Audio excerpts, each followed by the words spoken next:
Hello, everybody. You are in A Girl, a Guy, and a Movie, episode 51, where we discuss the wonderful 1978 classic directed by John Landis, Animal House. Hey, Janet, how are you today? I'm good. How are you? I'm doing fantastic.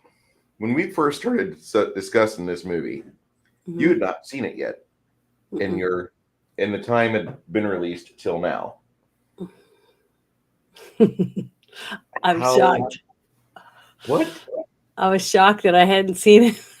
I'd seen like a couple pieces. I guess it was on like shows or whatever, where you see him going toga, or a food fight, that little stuff. But that's it. I'd never seen actually see the movie before, so I really enjoyed it. I laughed my butt off. Now, there are some people out there that they're within their rights. Hey, Six Nation 31 Kings. Hey, Shadow and Sun. They're within their rights not to like Hollywood too much because of all the problems that are in Hollywood. And namely, we've discussed that on What Lurks in the Shadows and other really bad things that you probably shouldn't discuss on YouTube. There's spaces for that. There's Rumble for that. There's Odyssey for that. Hmm. And these people are bad.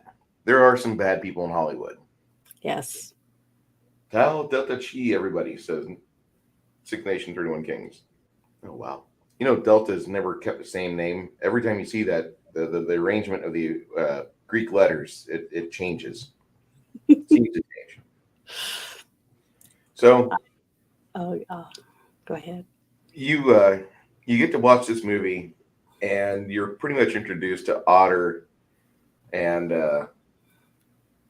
Delta, the fraternity house of Delta, right away because you get to see what turns into Pinto and Flounder.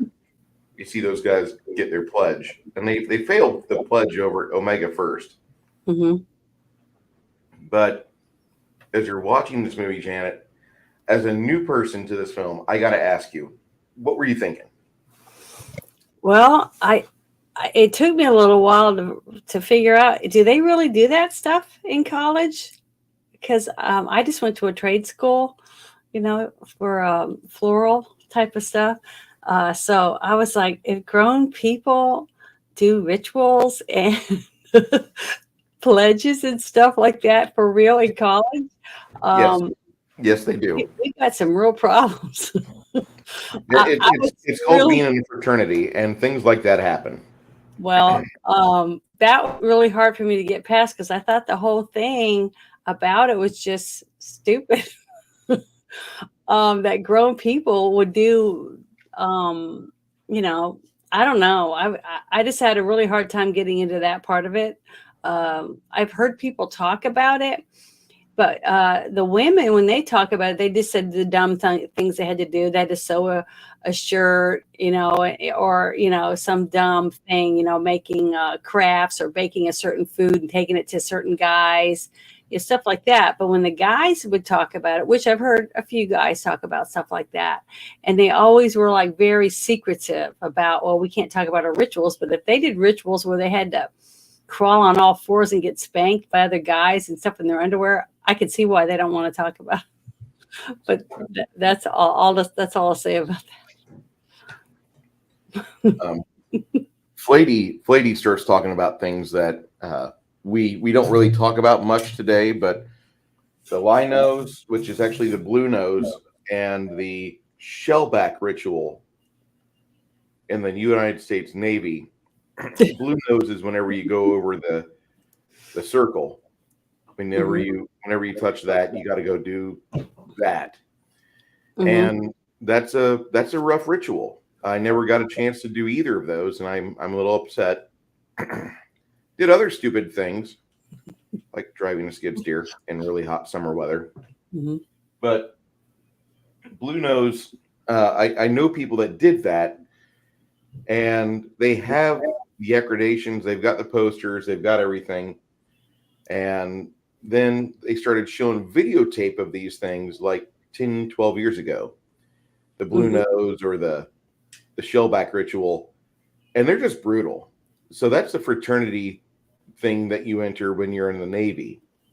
The Navy, I would assume, is probably more gentle than the frats that are displayed here, because I mean the Navy typically, like the Blue Nose, I know you drag your hoses, you drag some fire hoses, some 1.5-inch diameter hoses, get dragged by your ship into the Arctic Circle behind your ship for about 3 days.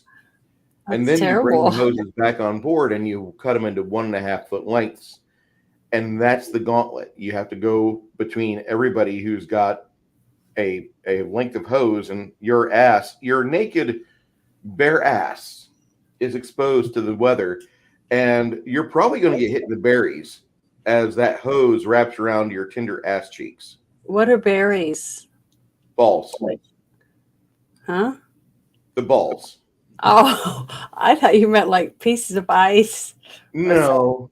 Okay. You have this frozen hose that's getting paddled on your ass by grown men Oh. between 120 and Oh, I 200 thought you were pounds. getting pulled behind a ship. No. Oh, They stream the hoses behind the ship for a day or two to get them nice and really cold. soggy and salty. Oh. And that's one of the things they do. The shellback operation is a little bit, what's been released to the public is a little bit more humane. Berries. Yeah, you twig and berries is a man's junk. You didn't. Okay, Janet, I forgot. Janet she's new to this.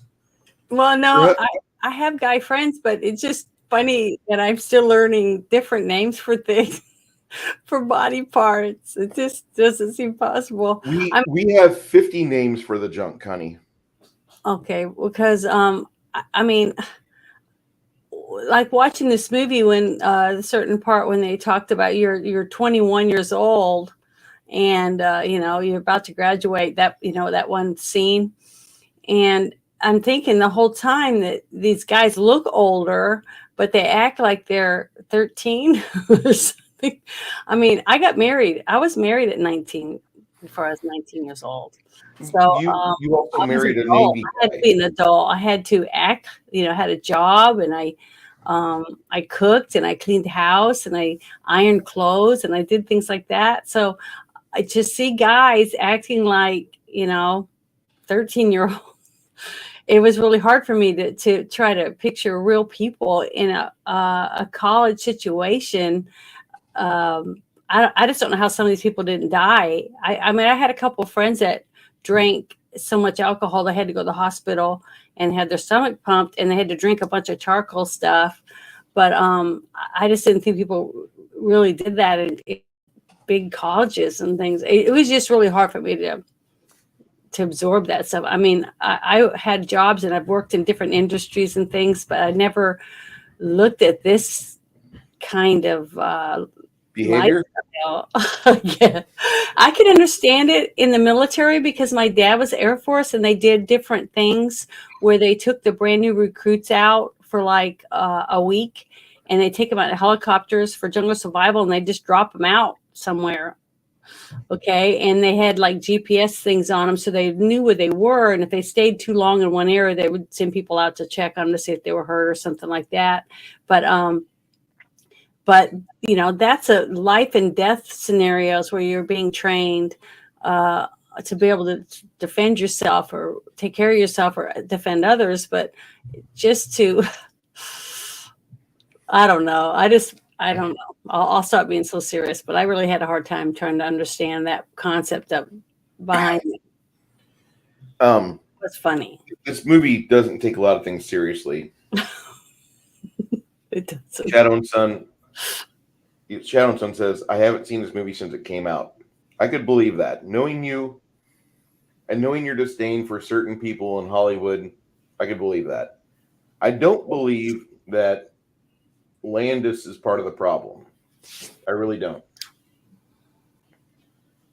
I think Landis is actually one of the better guys in Hollywood. I might be really wrong on this, but I don't think he was involved as much as everybody else wants to think that everybody's involved there. It's not Hollywood. Of course they're involved. Well, no, not everybody. Because Landis was doing things on the set of this movie that makes me think that he was being about as moral as you could get, knowing what could happen. And I'm going to reference the fact that this is the second movie in our John Landis series, which we're unofficially on, probably in tonight. Last week we talked about the movie The Blues Brothers, which is another John Belushi film. But John Belushi can't go anywhere while he's alive because when he's out places, people just hand him a vial or they hand him a bump. Here, have this, have this. So they started putting Carrie Fisher, who they thought was nice and pure. They put Carrie Fisher and him together, go around Chicago when he had to move around. Yeah, Six Nations, I get that. Carrie Fisher was walking around with John Belushi on his outings in Chicago, and no matter where they went, she was always amazed that people were handing John Belushi drugs. Like, oh, here you are. And he'd go back to the set with a handful of bumps or whatever. And so what John Landis did for this movie, and this was before the Blues Brothers, he realized that John had a new wife, and so they were staying off from where everyone else was. The other members of Delta, mainly Bruce McGill, one of my favorite character actors of all time, he plays D-Day in this movie. His dorm room was a party hall anytime the set was vacant. And then when his hotel room wasn't being used, it was because him and other members of the Omega staff, not my Omega, the Delta guys and him were out partying because they got invited out to a college frat party by a bunch of University of Oregon girls. And that caused a huge fight. And John Landis and Bruce McGill got their asses handed to them in the middle of this film, in the middle of filming. So they didn't have Bruce on set for a few days, not on camera at least. Mm-hmm. And the entire time all this is going on, John Belushi has got his new wife and him in a nice little happy hideaway hotel, and they have no idea what's going on. Now, Vic Morrow might disagree with that, Six Nations, but I haven't studied the events of the Twilight Zone yet. I just know what everybody else knows, where there was a helicopter accident, Vic Morrow and 2 kids died, and that's all I know. Once I deep dive that, I'll be able to give a little bit more. I do know that they didn't find John Landis guilty, which I don't know if that was the right call or not, which is why I'm saying we will be dissecting the Twilight Zone movie after our anniversary episode. Kronos, no, I know everything about nothing, and then I have to study for days like today. Anyway, so this movie starts off, and you're meeting the members of Delta fraternity, and then you meet Mr. Dean Vernon Warmer, who is the dean of this university. He looked very familiar from something else. I don't remember. I don't think I've ever seen him in anything since this movie. Did you ever watch Killer Clowns from Outer Space? Yeah, I saw that, but I don't remember him being He was a sheriff. Oh, but he looked familiar.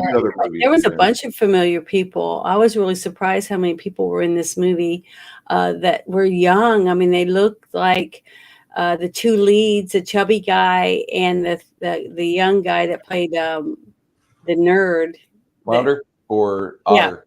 Yeah, Potter or whatever, that finally got laid. By the 13-year-old girl on the football field? Yeah, man, I'm telling you, there's some really bad stuff was in this movie that would not be PC today, but it was funny.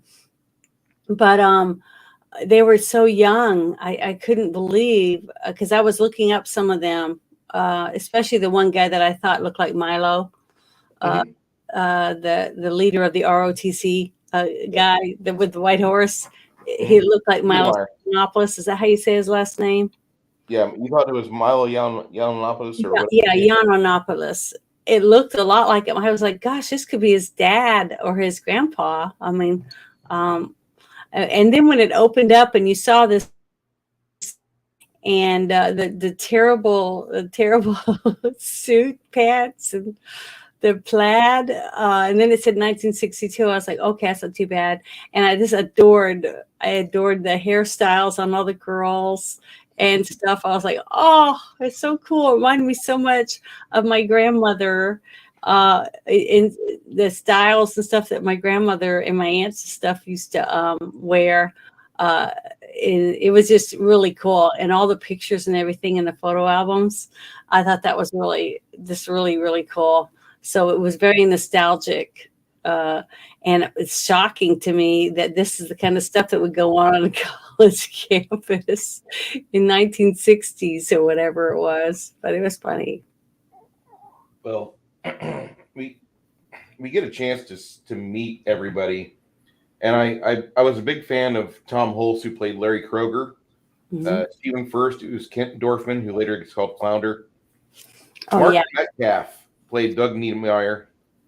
Then the two girls, Mary Louise Weller was Mandy Pepperidge, but Martha Smith as Babs Jansen. Oh my God, yes.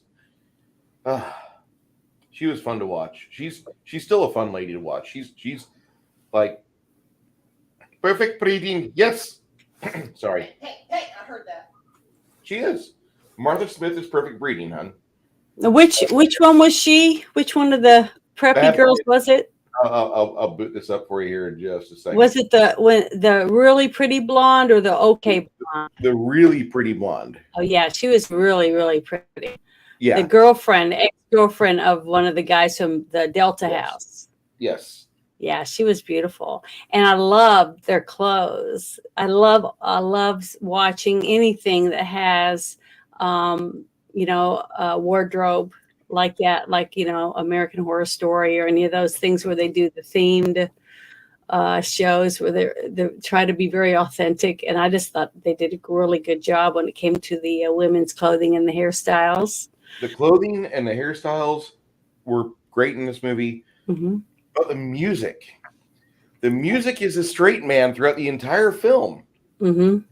We're talking about the movie Animal House from 1978. That the music plays a straight man throughout the entire movie. It's the music to Zero Hour, basically. I don't know if you ever saw Zero Hour.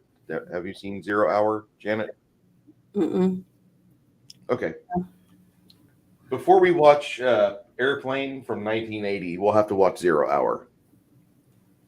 Because Zero Hour is what Airplane was spoofing pretty much throughout the entire movie. But the score to this movie is perfect. And yeah, it has really good music in it. Yes. Definitely. Especially when the band was singing. Both times the band sang, I was like, oh my God, get up and dance. It's fun.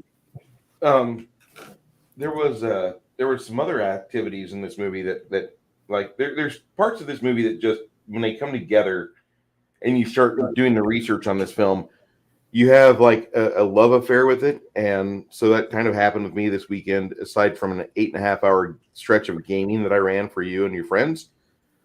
And I was delving into Animal House and enjoying the hell out of it because it was just so much fun. Mm-hmm. Also had a chance to watch the Double Secret Probation Edition DVD. Karen Allen does a nude scene in this, or not nude, but she shows her butt in this movie. Mm-hmm. And I mean, I'm not a pervert, guys, but it's Karen Allen. Was she the one in Raiders? Yes. Okay, I kept saying she looks like the woman from Raiders, but I didn't look it up, but I should have, because I'm sorry, I was doing laundry and a whole bunch of other stuff while I was trying to, and I was writing notes and stuff. But yeah, she was so pretty, her big, beautiful eyes and all her little freckles. She was adorable and so young. I mean, she looked maybe 20. I mean, how old was she in this movie when she made it? I'll find that out for you here in just. Because it was in the 70s? In 1978, she was 19. when she filmed this movie. See, She I was was married. I was married when I was married at 18, so okay. she was young. She plays this character in this movie, and like you kind of crush on her. Like as a guy, I'm just going to say that like I can understand where she might use that mallet on her boyfriend. Like I don't want you to go to the toga party. Oh, okay. Well, the thing is, she played a very grounded character, and she enjoyed the camaraderie of the guys, and that's a lot like I feel like I was back then. I was focused on a job and wanting to be successful, and I wasn't in college, but I just I had a lot of guy friends that were goofy and do dumb stuff, but then I had other guys that were really smart, the nerdy ones, and then so I fit in on both sides. So I was able to basically go back and forth between the groups of guys because I was, I guess, not so prim and proper like some of the girls. I was like a couple of the girls. I was going, oh, I hated girls like that in high school. They're such snobs. I'm trying not to laugh. I know what you're saying. What? I know what you're saying because like I hated the scene girls. I hated the mentality between the classes, between the jocks and the nerds and all that crap. Mhm. And that was my major hang up in high school. I mean, we only had a 90-person graduating class, and we had divisions from geeks and nerds. Really? That was a problem. Yeah, Janet is not a snob. Karen Allen plays Katie in this movie, and she completely sells it as a woman who is out of her depth, and she's kind of crushing on her teacher. And later, you find out he's slipping her the hot dog. Donald Sutherland's ass is in this movie as well. For all you ladies that want to know, How old was Donald Sutherland in this movie? He looked very young in this one. He was only like 30 in this film. He was super young in this movie. You know what, though? I'm going to tell you what I thought at first when Donald Sutherland went to her apartment, and they were going to smoke pot, and they were all sitting around the little coffee table and stuff. And the way Donald Sutherland was talking to the young man that was sitting next to him, I thought maybe he was interested in him. Yeah, there's kind of like the gay like romance thing going on. Well, it wasn't really that. It was like the teacher sharing drugs, that he probably would have had sex with the girl or him, like he was bisexual because he was just a young professor that was willing to just jump whatever was available. I mean, at least that's how I looked at it. And I think you're right, because he was only teaching Milton because the fucking syllabus said to. Mm-hmm. I don't know if anybody here has read Paradise Lost, but it's not a fun read. Spoiler alert.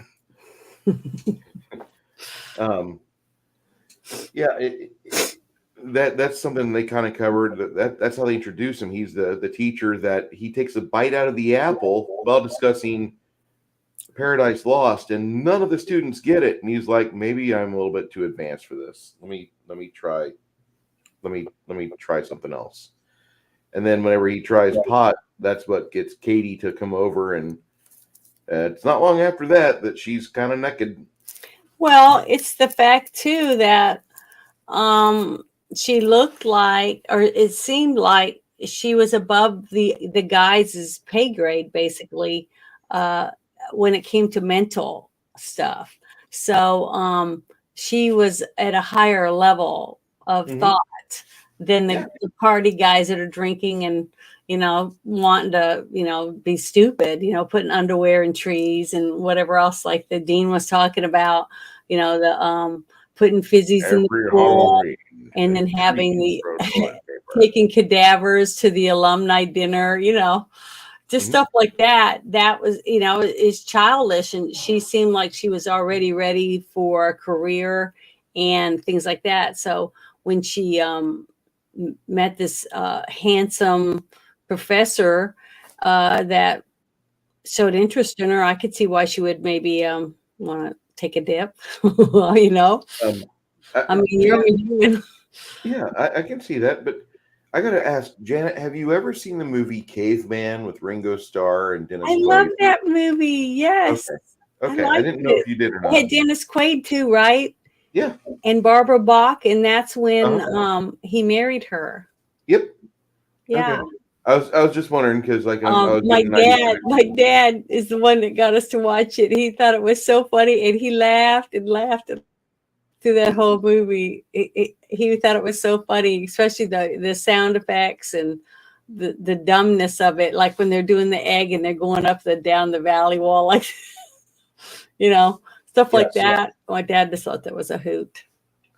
the egg, the lizard effects in that movie. We'll talk about that Yeah, movie in about a month. we'll have to do a bad movie once in a while, That's not and a that bad was fun. movie. No, I mean a B rate. That's what I mean. But that's not a that's like a classic. I think it's a classic too, but to other people, if you were to show that to other people, they would think it was a B movie. So, I've well, got a like B Killer movie Clowns on the from Outer way. Space. I've That's already shown you the B movie I'm going to order just so I yeah. can. Oh, we Yeah, can't do that one. We'd have I to do that on private, a private review in Discord or something. we'll have to do that on Rumble Or yeah, a because Rumble, something where I don't know. I don't know what kind of what will happen to your channel. it wouldn't survive YouTube if I just said the name of the movie. I'll just say that. Yeah. But now this movie has so many neat little cuts in it, but it's not really a movie that you watch. This isn't like Die Hard or A Christmas Story, which has a beginning, middle, end that you're just wrap up with a little bow and it's great. This is more of a movie that like it's an incidental watch. Like you're going through the channels and you discover it's on. It's like, oh, this is on, and you watch it there, but you don't get upset because like, oh, I missed the first 10 minutes. That's the most important part. It's not that. This movie is definitely not that. This movie is great, but it's an incidental watching film because it's probably the most entertaining thing on the television set right now or on the internet. Hmm. And you learn that Dean Warmer's got a hard on to get rid of the Delta guys. He's recruiting the help of the Omega fraternity Hmm. to get rid of them. The Omega boys are gleefully helping, and they're Because gonna he says to get somebody to help, uh, you know, find some dirt on these people in the Delta yeah. group, and he said, "Is he's a you're almost as big a brown noser or whatever as him." So that's why he was using this guy, because they were like brown nosers. They were lap dogs, they would bend over and do whatever they're told. So that was like a diss, and he just stood there and kind of like looked at him like. I just thought it was funny. I thought that whole scene was funny. It was so degrading to him, the way that he talked to him and stuff. And when the dean was talking to the gentleman, the Italian gentleman, like the mafia guy. He was just the mayor. Oh, okay, but he was like in the mob or whatever. Yeah, it seemed He like it. seemed mobbish or whatever. But when he was talking to him, he degraded the dean the same way the dean the Yeah. people around her. So I just thought it was funny because that a lot of that is so realistic, because that's what happens every day when you go to work, and the guy leaves and you just want to, that kind of stuff behind their back because you're just sick of these people, but you can't quit because you need to pay your bills. So That's that whole thing I thought it was really funny. I mean, it drew me right into the reality of a lot of that, even though it was a comedy. So much of that, ass kissing and butt licking and, cheek patting or goes on. where I'm from, we call that wearing the brown lipstick. Oh, yeah, that too. Brown nose. So yeah, that was funny. But I just thought it was great. I mean, uh, all the characters did such a good job at being believable for the minor characters to work together as young men in a frat. from from little bits of here and there of the movies that I've seen about it. So I thought it was really funny, the whole thing, especially when you go from a really fancy house and you walk down and it ends up being like a haunted house. That's Yeah. it was dilapidated, just falling apart. It was dingy and cramped in. But I love the fish, the mermaid with the boobs with fish tanks in them. I love that. I would love to be able to find that and have it for myself. I saw some really cool stuff in that house. I was like, oh my God, I wish I had half the stuff. I would buy it online if I could find it. It was the coolest place. They had such neat stuff. Sorry. All right, chat. You have your homework assignment. Post links in Janet's Discord if you find the props or items like the props in Animal House, because Janet would go for it. Mm-hmm. She would be happy to have the mermaid and the other numerous items that are amazing for those of you. You guys, I know you guys had to have really liked it. I mean, it just was so God. entertaining, and I'm so eclectic. I don't have, I just don't have a lot of stuff that matches. It's like all my frames, different sizes and different colors, and all that. It has nothing to do with having a theme or whatever. Mine's like geek theme. That's my theme. I just have lots of things that I like, and all different colors, sizes, and shapes around me, and I like that. Fair enough. Six Nation says it's like most college rentals. It's dingy, dirty, but you got cool stuff and parties and toga. Do you remember what kind of beer they were drinking in the movie? I'm going to go search Google for that real quick, because I just remember lots of Jack Daniels in bottles. So they must have had like a little bit of money invested into the movie. I wouldn't doubt I don't remember if it was Bud or not. If it was Budweiser, I don't think it was. I thought it was something else, but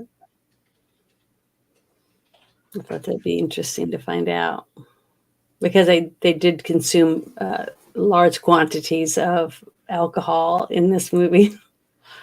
Okay, they're calling it. Oh, damn it! Never mind. I found the whiskey is called Rock and Rye. Mm-hmm.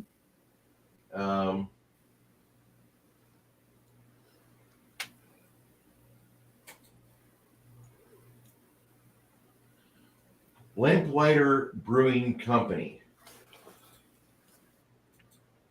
Interesting. See, I didn't get to go to any frat parties or anything like that. It's okay. I went to a couple parties at the lake because it was rural. We lived in a very rural area. So I had a horse, and, I've talked about that. And I rode barrel racing and things like that. I hung out with a lot of goat ropers, which I swore I would never marry a goat roper, which I did not, because I moved away. But it was, I never had the opportunity to do anything like that.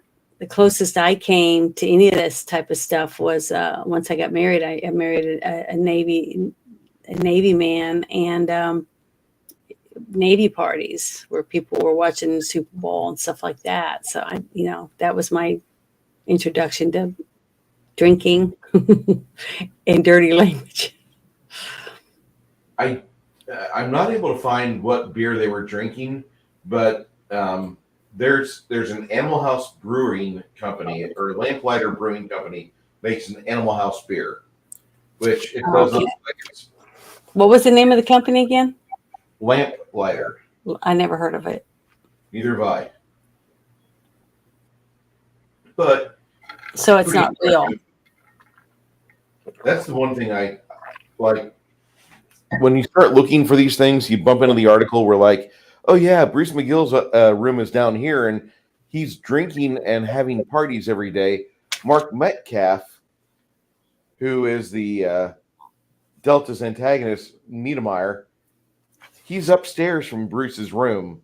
And so, like, he's just getting deeper into character, polishing the helmet, getting his shoes ready for the next day for shooting, and they didn't associate with each other. The Omegas and Deltas did not hang out during filming, just so that they had authentic antagonism towards each other. Yeah, so they didn't smile inappropriately or things like that. And it was a beautiful horse that they used in White horse that had the heart attack. so pretty. Except that when it was Dad, later when they did the prank and then they got the gun and they said to go and shoot it. I was like, this movie could never be made. There were so many politically unabling things in this movie for today that would never be remade. Mm-mm. At I least will tell you that the lady that I crush on in this movie,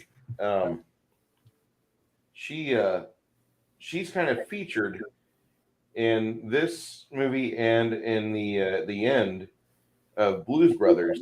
When you watch all of the credits at the very end, it says, "Please tour Universal Studios. Ask for Babs."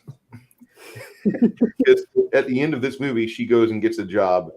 According to the afterward, as it's going through all the characters, it shows her, and it's like she is an associate, a host over at Universal Studios. She's the one that leads you around. Tour guide. My bad. Someone's asking a question. It says, "Have you ever been to a barter fair?" You mean, is that where you dress up in characters and stuff? I've been to a couple of those Renaissance fairs, but what's a barter fair?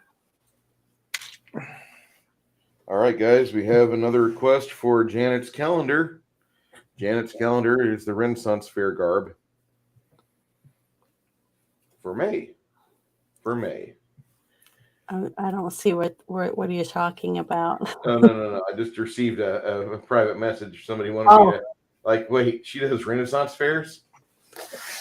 Yes, I've been. I wore a costume. Remember the first day I played Pathfinder.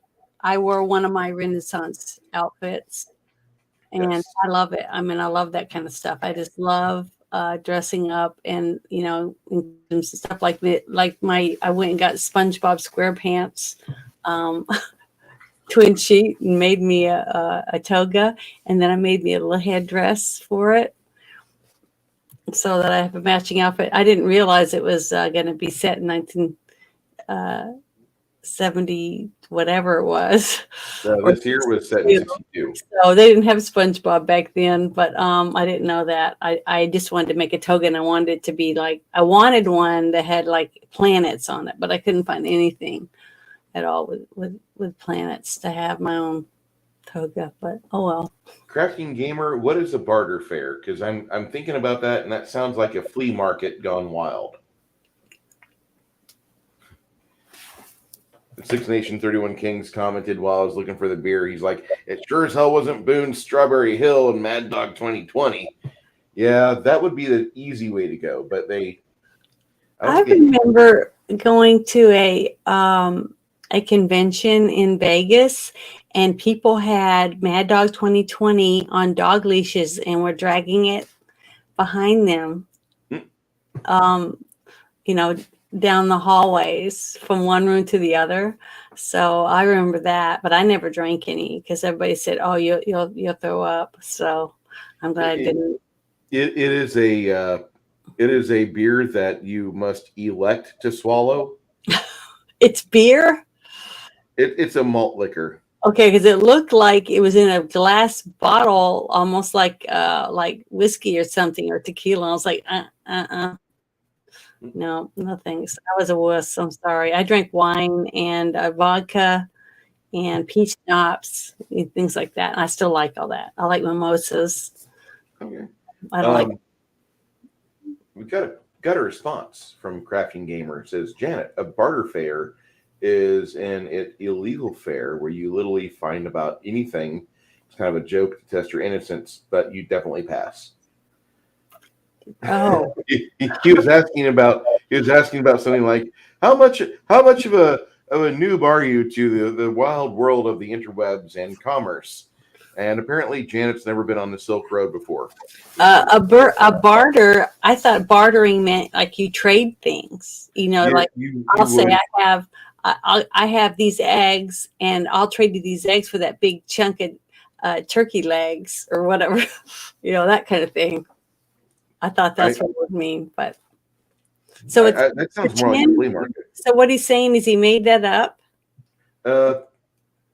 It's not made up. A barter fair is kind of like when you have a meet or a moot between different parties, and they're doing things that are illicit. Oh. They're trading things that you probably shouldn't advertise. Oh, so alcohol and guns. Things without tax stamps. Oh, okay. I guess. That's what I'm referring to, because that's the nicest way for me to say that. Can't put a tax stamp on a woman and a girl from Lithuania. Oh wait, did I say that loud? I'm sorry. Six Nation said that's supposed to stay in Vegas, but I didn't do anything wrong. I thought only stuff in Vegas is supposed to be illegal stuff that you're not supposed to talk about, like jaywalking or getting arrested for prostitution or something. Or sending your friend who's freshly divorced to the bunny ranch with $300. Is that not enough money? I don't know how much it costs to go to the bunny ranch. I know when I had my best friend in town 9 years ago, I bought him a girl that was she came into the hotel we were staying at, because I figured out the hotel we were at was not a good hotel, because there was a bunch of really nice sports cars of Italian and German models being parked by the valets, and these older guys, about 65 to 80, were being walked in the front door, and they would wait for a really hot girl to get off of an Uber, and then they would go up the stairs. And then about a half hour to 2 hours later, they come back down, and the old man looks generally relieved, and the young girl looks like she's ready to go do that about 7 or 8 more times. And so I stopped one of the girls and I said, "Hey, I got to ask, are you in business?" And she's like, "Yes."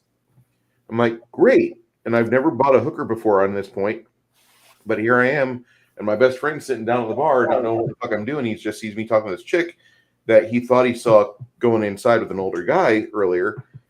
And Chuck's there as I walk this girl over to him, and I'm like, "Chuck, this is your divorce present. Have fun. And make sure he's got keys, make sure he's got breath mints, and don't worry about what happens. Go ruin the sheets." Well, I want to ask the question now that you brought this up, to all the guys in or women, if there's some women in the chat, if they've ever paid for it to have sex, and whether it was is paying for it better than having sex with someone you didn't pay for? I mean, I can talk about this pretty freely because I was a sailor overseas. Mm-hmm. And I've got to say, having a pro that performs on it, are they better at it? I guess that's basically what I'm. You go to a pro because you've got like a hard on, and if you don't have it now, you're going to have it later. So get rid of it now. Get all of the kids off the plane now, so you can go and be a normal human being. It's just like. But so it's not really that they're a pro. They're not like a pro at doing a certain act. They're just a pro because you're taking classes. I didn't care if they were professional or if they were freshly 18. I didn't care. I was 20 and I just needed a hamburger because I was hungry.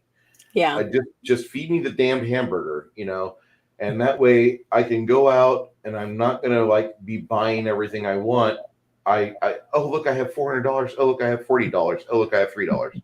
I just let me get rid of this 50 spot so I can be a human being later, and I can actually talk to somebody. And then when I get back on ship, I'm not tempted to like be lonely and call my parents and cry to them on the phone drunk off my ass. Yeah. Because that is a big, like back in the 90s, that was a big way for you to lose money, was just to call back home over in Europe. Flady says we should follow this movie up with all the great party movies like Can't Hardly Wait, Dazed and Confused, Stoned Age. Stoned Age is good. New Century Theater in San Fran. You could blow $200 in 15 minutes. I believe that. Peppermint Schnapps instead of Boone's Farm for Six Nations, 31 Kings. I haven't seen that. I haven't seen Dazed and Confused or that's the Stone Age. Is that Stone what Age? I haven't seen that. We'll put them at the end of season 2. At the end of year 2, we'll put those together because those are movies that I don't know if we could actually talk about those for 2 hours or 3 hours. They're good movies, but I don't know. We'll see. We'll have to we'll have to flow test that one. Janet, on your end, you can read the chat, right? Yeah, so I said I'm trying to read it without acting like I'm really reading because I have to focus to read. Some of them are pretty long. Someone said I never paid for sex, got dragged to a strip club after a bad breakup at 21, and no sleep for 3 days. Kind of funny situation now that I think about it. Yeah. But I mean, what I was asking was, if you're not paying for a pro, that's what I didn't understand when people say they're going to get a pro. I thought they meant they want a pro that's good at hand job or a pro that's good at deep throat, or you know what I mean. I guess I've always had low tier expectations because I always get low tier, but I mean, because if I was going to pay for it, I would want to make sure I'm paying for somebody that's going to make sure they give me exactly what I want. That I need some release, and it's I want to make sure I get my release and not have to worry about making him happy and just make me happy. You know what I mean? That puts together some interesting questions because now I'm starting to think of my life choices, and I'm like, I didn't care if she was a pro or not. All I cared about is, do I have enough of a masthead? Do I have enough of an erection to blow my load? That's all I care about. Well, that's what I'm saying. So, I mean, is a professional better than just going to the bar and trying to, see if you can strike for free? I'll say this. I don't know. I don't know how to ask. Married man. If I was single, I would rather pay for pussy. I would rather pay for sex because if you're paying for sex, the camp fare is part of the transaction where you push them away and be like, go, get out. You're done. Thanks. Well, at least you can get them to leave. That's something. Yes, right there. That's it. That's it. That's the thing. You're not paying to keep them. You're paying them to get the release and then to go away. So you don't feel whatever you might be feeling, like you just I don't have to worry about an awkward boner. Mm-hmm. And when you're a young kid, it seems like all boners are awkward. I had a boner during my so I never had to worry about it, I guess. Janet, when women get aroused, the little clam will get a heartbeat. Mm-hmm. I think it's the same thing for women as it is for guys. I mean, we can't stop thinking about it. I mean, once we get to that moment until we take care of it, just like you guys. But the thing is, I've never come across where I felt like I was going to have to go pay somebody for it. I mean, women typically, you have the better options like for saying that song no. by Dr. Hook, Girls Can Get It. Women don't have to do stupid things to get laid.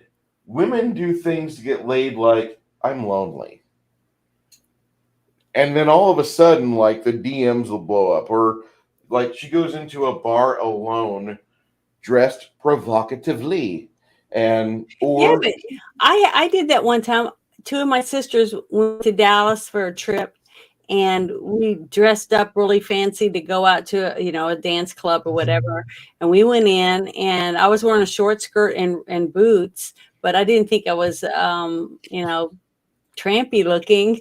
And we sat at this table where there are really tall chairs on them, And some guy walked up, and he was nice looking, and he had like leather shoes. I mean, he looked like he had money, but he came up to me and he had a wad of money and he tried to put it up my skirt. And I looked at him and I was like, what? I'm not a prostitute. I was so embarrassed. I wanted to leave because I felt very, trampy. If I look like a prostitute, I want to go home. Because my sister had fixed my hair, one of them that was a beautician, and picked out my outfit, and I thought I looked really good, but I didn't want to look like a prostitute. So it wasn't as much fun as I thought it was. I have someone think I was a cheap date or expensive date or whatever you want to call it. So so I guess it can be. It's not the same thing if a guy whistles at you while you're walking by, but then another guy tries to stick a wad of money up your skirt. To me, that's two different levels. Yeah, two different levels. I'd rather have the guy whistle at me. But it was embarrassing, So I don't know how some women can do it. I mean, I think it's great if they can do that and not think twice about it. But I guess because of my upbringing, I'm just not one of those. If I was desperate, I guess I could maybe do something for money, but I would clean houses. I'd clean people's toilets before I would sell my body, at all. So I guess I'm just one of them people. I did the chicken plant, which I have. So this is something I found to be true. Women pretty much control the valve to constant or at least occasional sex. Men have the control valve to access to a happier life and potential like legacy or family, at the very least. And that's kind of where the two halves come together. I've noticed that. I didn't know we were going to start talking about sex, but see, I could do a whole show about things like this. And not, because to me, I have lots of questions, and if I have answers, I would be happy to answer them. But as people have been married for a while, the things that I've heard is that a lot of them, the wives seem to get more amorous, and the husbands go downhill. So, it's better to marry an older woman because the older woman's going to want it when the older man is not, or is not able, or whatever that is. There's a reason why marrying a cougar is a thing. That's the reason why young men go for older women. That's probably why when you go to your gymnasium, that's probably why when you go to your gymnasium, you've got that 30-year-old guy that's wanting to talk to you, but he doesn't because you're filming or you're doing something. It's like work it out. Yeah. But that's what I said. There's tons of young women at the gym, and they're wearing their little thong on the outside of their spandex pants, and their hair is perfect, and their makeup's all done. And I go in jogging pants and a sweatshirt, and my hair is in a messy bun. And, I'm going there to sweat for 2.5 hours and then go home, take a shower. So, there's plenty of hot toddies running around for the guys if they're interested. Most guys want an older woman. Nobody wants to train something new because sometimes the training never ends and you never get out of training day. Well, that's because you're older. That's why you're thinking that. But if you're 20 and some girl walks by and your tongue's hanging out, then, they're not looking for an older woman. They're just looking for boobs and butt. Yeah. This movie here kind of gets into the weeds with men and women's relationships just a barely little bit, but then it goes back and it focuses more on the events at the school where you have Dean Warmer being able to put together a kangaroo court, and he's able to actually bring Delta House in for a hearing. What did you think of that when Kroger tried defending Delta House, Janet? I thought that scene was really good. Do they really do that type of procedures in colleges? See, that's why I watch it. Maybe that's why I didn't ever go see it, is because I'm not really smart. I didn't go to college. I didn't ever get to go and interact like that. So to me, I just really didn't understand a lot of how they were doing it, why people were doing some of the things they did. Now I could understand the concept of this. The dean wanting them out because it made his college campus look bad, having these degenerates running around, and they weren't. Their scores were bad, so. And I know that schools are rated on how well the students perform and things like that. So I could kind of understand and sympathize with the dean wanting these degenerates off his property. So maybe that, I don't know. I mean, I thought it was funny as heck. I laughed because a lot of the guy friends that I have would do some of that dumb shit, drink. And the funny things that they came up with, like when they had the toga party and Belushi came down the stairs and the guy was singing. And why did the guy look familiar to me? He looked like what was the guitarist? Yeah, he looked like the guy that sang the spoof song. So Michael Jackson, It was not Weird Al. Oh, and that's what he looked like to me. So I had a hard time. I just know he looked familiar, but he's singing and doing all, and the girls are like little flower childs, just sitting around him. John Belushi stops and you see his face change. He goes. There's a girl behind John Belushi when he grabs the guitar and he destroys the guitar. He just destroys it. I believe that's an improv scene. And it looked like a real guitar, not a paper one. Or it was a real guitar. It was most definitely a real guitar. But John Belushi did a wonderful thing. And there's a few parts in this movie where, like, at this point, they pretty much just like put John Belushi on the stairs, and the guy was singing the guitar, singing and playing guitar, and all those girls gathered around him.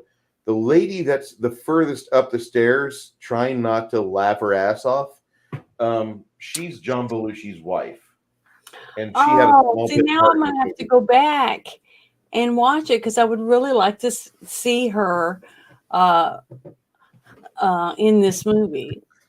You showed me a couple pictures of her, but I wasn't looking for her in the movie because I didn't know that she was in it. To try to look for her.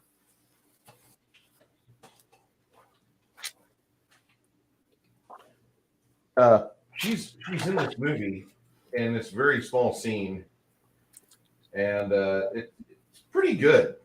But she's trying not to laugh her ass off. And she's not doing a very good job because her husband just completely sold the scene of being a complete and total asshole. Mute. Yes, that's our friend. Okay. Yeah. That guy. Yeah. I love this scene. And his expressions, like, this was John Landis's favorite actor of all time. And you just look at how he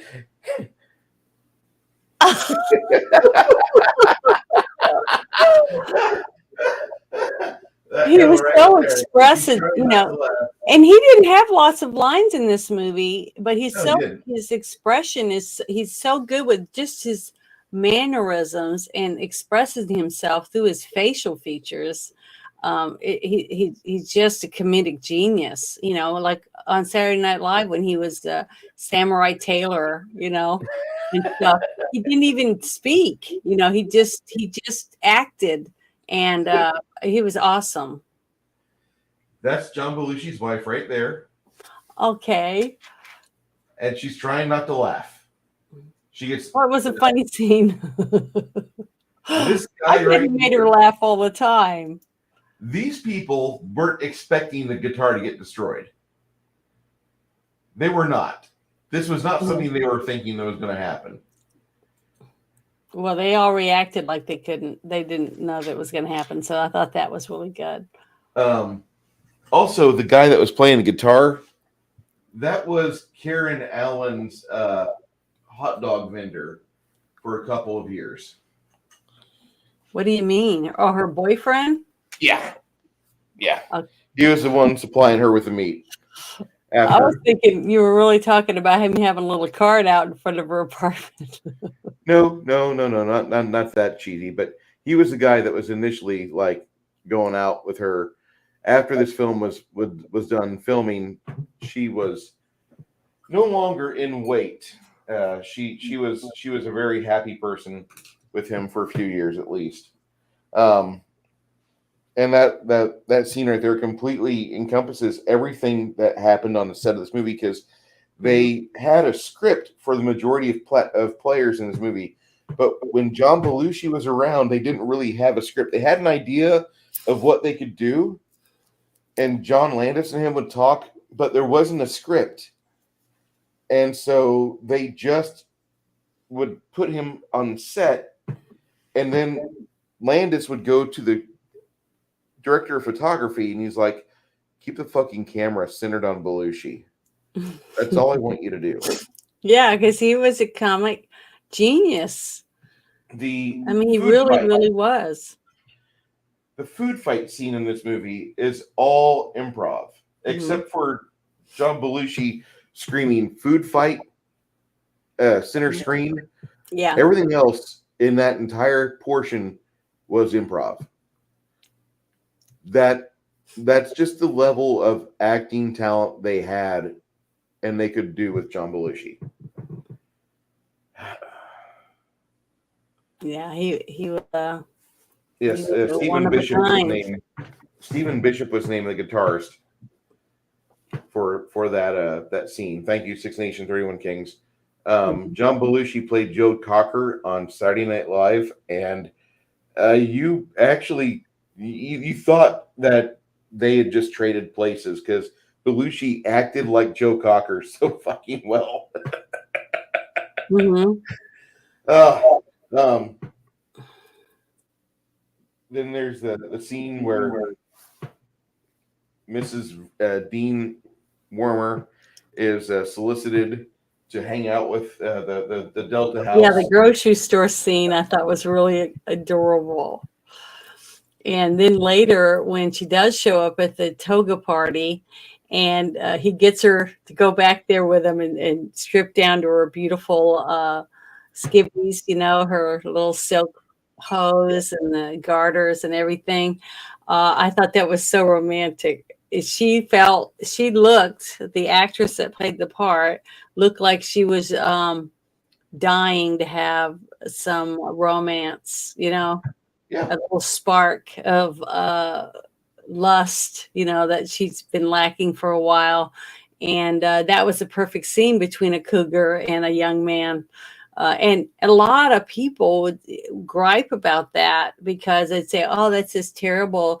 It's okay it's people bitch when an old man sleeps with a young woman. But see, the thing is, I don't care if it's an old man and a young woman as long as she's of consenting age. I had more problem with the scene with the young college guy that was at least 18 or 19 sleeping with a 13-year-old girl. Okay. See, I had more problem with that than I did with this guy getting it on with an older woman because he definitely looked old enough to make that decision for himself. The 13-year-old girl really was too stupid to make good decisions. Yeah, and crappy parents that didn't hear her getting her window bashed out and her just going downstairs. I don't know. My dad must have had radar or something because if anybody knocked on my window within a few minutes, he would be at my door or my mom saying, "What's going on in here?" So, I don't know. I thought that was kind of lame, but that would never fly for today. I don't think that whole setup. Because when the scene was when she said, "Oh, I forgot to tell you, I'm only 13," I thought he was going to get up and leave. That's what I would have thought he would have done, but he didn't. Did I scare you off? No, you've made me go searching for something because this I remember this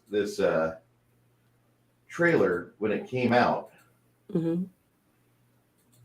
And I remember that I was 3 when this all happened, or when this was displayed. And the main thing I wanted to see this movie for was not that, although that was funny. That was a funny scene. The one with the devil on one side and the angel on the other. Yes. Because I don't know how many times I'd have a girlfriend tell me, I don't know what happened last night. I passed out. Okay. And that's exactly what happened in that scene, is that she's all raring to go. And he's got his hands up her shirt. He pulls toilet paper out. I thought I was going to die, because I don't know how many of my friends did that. Put toilet paper in their shirt.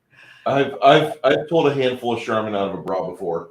I never stuffed my shirt, but I was flat, and the guys made fun of me. I mean, lots of guys made fun of me. They called me Dolly Niblets and Dolly Nubbins, Flat Plains of America. I mean, I had everything there was, because I had a sister that was right above me by a year and a half, and one below me.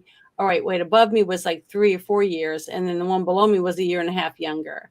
And both of them were built like brick houses. You know, they were like hourglass, Mae West built, you know, and blonde hair. And here I was a Christy McNichol looking girl, tomboy that was flat as a board.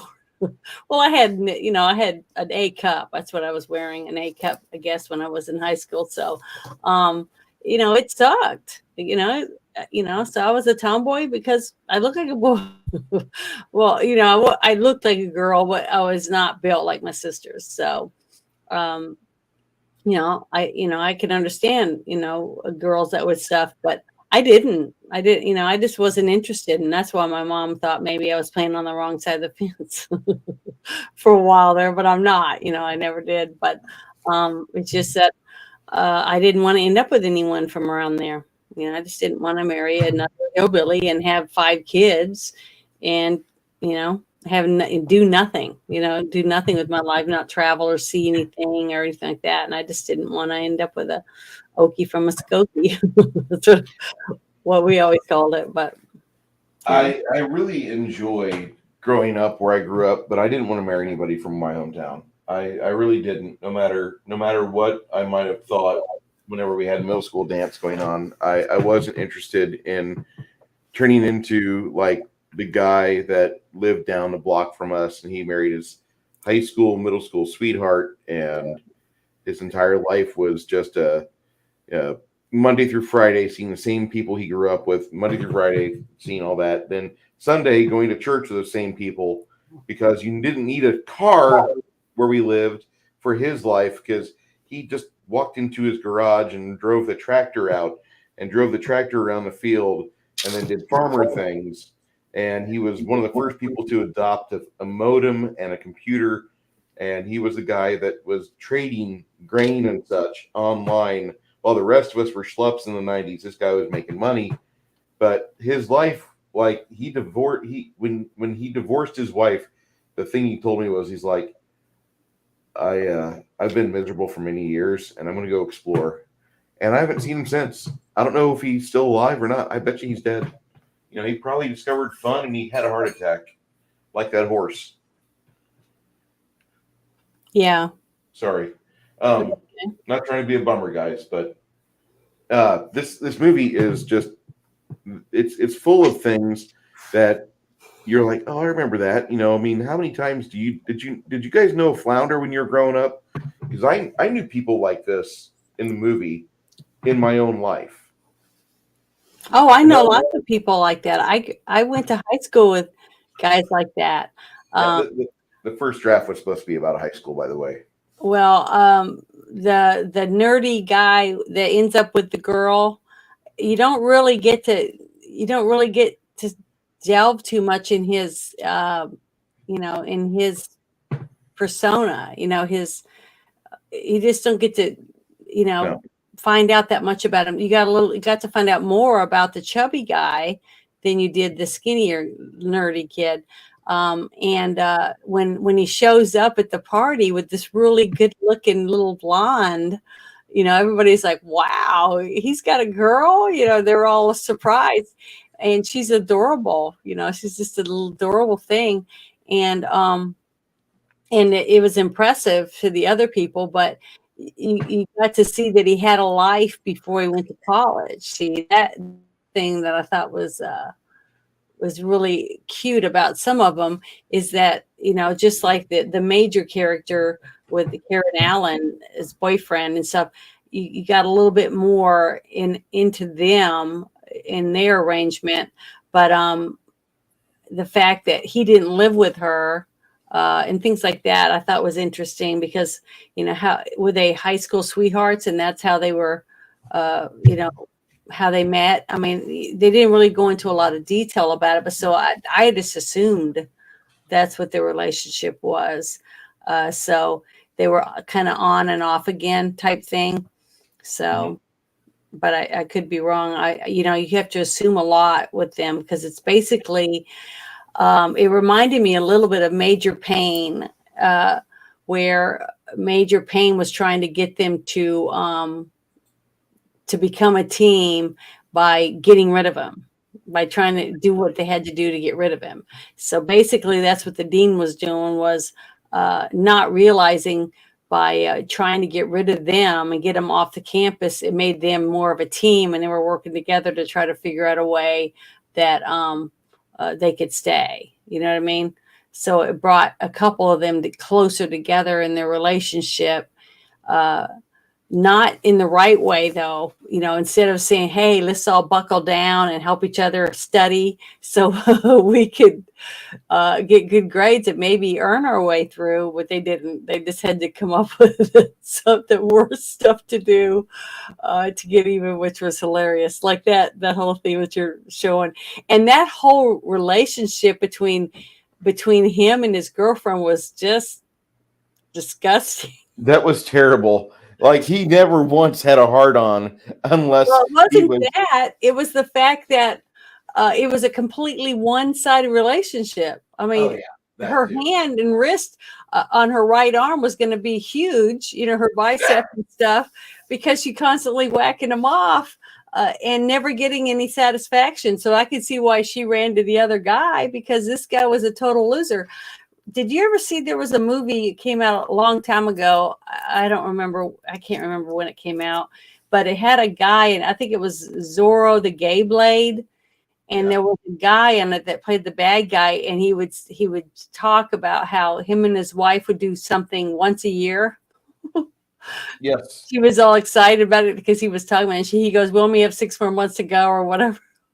But the whole thing, it was like that guy. This guy just doesn't have, he wants to own a woman. He wants to be able to tell her what to do and stuff, but he doesn't want to please her when it came to sex, because he wasn't interested in sex. He's big on trying to repeal the women's suffrage. Yeah, okay. But no, it was just, that relationship was sick. I hope I never meet anyone in real life like that couple. I just pray. Thank God I haven't so far, and I knock on wood that I never do. That was a very bizarre relationship. Yeah, I could see that he became a gynecologist because he just loved them women. And he was happy to please them. And that's why they kept coming. You know who he reminded me of? That's what I was going to say. His character reminded me of Face from the A-Team. Yeah, he reminds me of Dirk Benedict. No, I mean his character, not who he looked like. The way that Face acted in it, because he was just always handsome, and he could always get the women, which any way he wanted or whatever, by no matter what ridiculous thing. But see that whole scene right there? He looked like Milo. Look at him. Yeah. He looks like Milo. But that whole thing, him pointing a gun at him like that with a bullet in it, supposedly that was terrible. I just thought all that was terrible. Not terrible that it wasn't funny, but I was just shocked that we went from that movie in, what was it, 1970s? Yes. to now where this whole movie wouldn't even be made. We, instead of progressing in society to where uh you know, you could be an adult and make your own decisions about stuff. Basically, this movie proves that we've gone backward. You know what I mean? This really does. We really have. I mean, I was just shocked, not because I thought it was outlandish and they should not do it. It's the fact that I knew they could not do it. You see what I mean? Yeah. Nothing in this movie, uh, I think, shouldn't have been made, because I think a person who writes a movie, if a director wants to film it and people want to pay to have it filmed, they should get it filmed. I don't care if it's porn or whatever, unless it's got children in it or they're really killing, a snuff film, stuff like that. I'm talking about legal adults wanting to do goofy, stupid shit, just like that stupid show, Jackass. Then they should have the right to do it. Just because someone or Willy's Wonderland. Oh yeah, or even that movie. Just because I wouldn't want to buy a ticket for it doesn't mean I don't agree that it should be made. I think any of these things should be made if a person is interested in making it. If they want to make it, they should be able to have the right to make it. And then anyone who wants to buy a ticket should be able to go buy it, a ticket, if they're old enough to watch the mature whatever is in it, But I don't know. I just was really saddened by it, and I paused it a lot and we do want to go back, and I said they could not do that today. I mean, we have gone back in time, basically, is what I think. The only difference is now it's fake women not being real women, being women in the movie, and stuff like that. That's the only thing different now. You know what I mean? Instead of me being in a movie, they would take somebody and put boobs on them and put them in the place of me, because they want to be the woman in it instead of having a real woman. You see, that's the difference that I see as in the future. So it's not, we've gone backward in time, I think, not forward when it comes to, what you're allowed to do anymore. I mean, you think about it. Andrew Dice Clay could not work today. No, he hasn't. That's the sad thing. There was a show that I absolutely loved. I never missed an episode. I laughed and laughed until I cried. Was Tosh.0. Have you guys ever heard of Tosh.0? Yeah, it's a good show. That guy was freaking funny. I don't know how. When I did love him, I'd laugh, and I felt guilty laughing, but I still laughed. And The Man Show, remember when that was on TV? Yeah, it was actually a really funny show. We'd take a break, we have women jumping on trampolines, and you'd have, it was so stupid, but it was freaking funny. It was a funny show. And I'm a girl, but I guess because I'm a tomboy, I loved it. I thought it was a fucking funny show. Excuse my language. But I just get so fed up when I see such good stuff. It's such good entertainment that takes you away from the crap that you're dealing with on a daily basis, and takes you away from it for just a few hours and lets you be somewhere else and laugh and release those, the pheromones and stuff that you need to release, and the endorphins, and feel good after a movie. And to now they're taking it away. I mean, I was kind of depressed after I watched it, simply for the fact that we've gone back in time and we're not allowed to laugh at any of that anymore.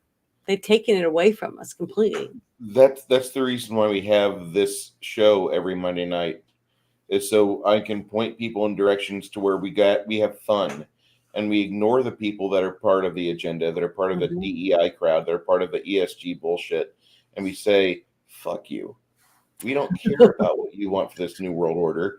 I'm going to reject it, and I'm going to do everything I can to bury you financially, if not physically. And I will do everything I can, because that's what I fucking do. That's what I want. I want a world that can laugh. This is the first time in 2024 will be the first time I can ever remember the conservatives and their conservative-leaning Republicans will be out there and able to say, vote for me, we have jokes. This guy right here on screen, this is Stephen First. And I feel we need to talk about him for a second because he was a pretty impressive guy. He had this movie, and this was like his first real step into the world.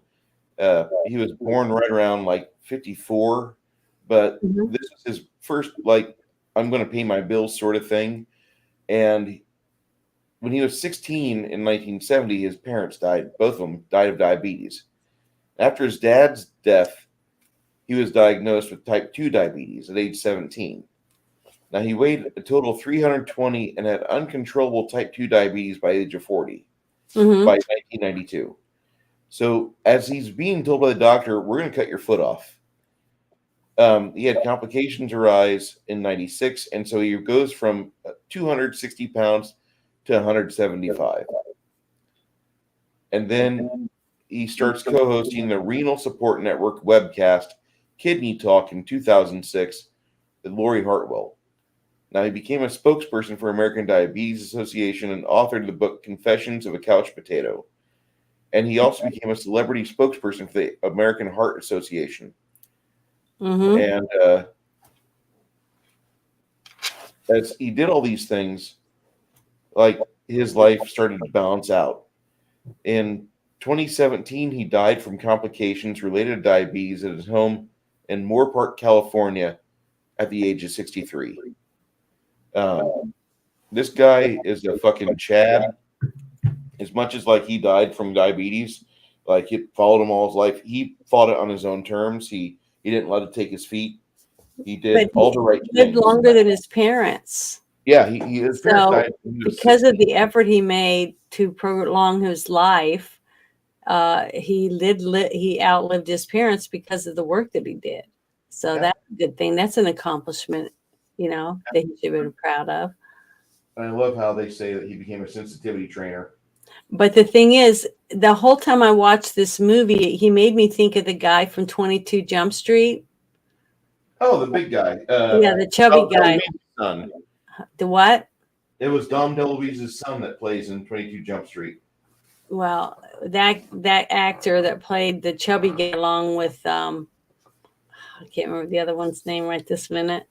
Um, I can't. The guy from Magic Mike, whatever his name is, um, he he did. That's who he reminded me of when I saw him in this movie. But I was in Cell Chronos. Yes, I'm trying to read the chat, but you type really fast. Yeah, And there's this a lot. through the 24/7 Fusion Media is hello. Welcome for hey coming. sir, how you doing? It's one of my favorite films. The ending of this movie is just a class act. Karen Allen, age 19, saves her boyfriend, Hmm. also known as a retard. She calls him a retard in this movie. I don't think you can get away with calling somebody a retard in a movie in 2023. No, I don't think so. Hello, 24/7 Fusion Media. How you doing tonight, sir? Now, this scene right here, this guy was telling Karen Allen the whole time as they're filming, hey, we better practice for our kiss. Yeah, I can see why. He Ah, wanted to kiss her. lucky bastard. Yeah, she was adorable.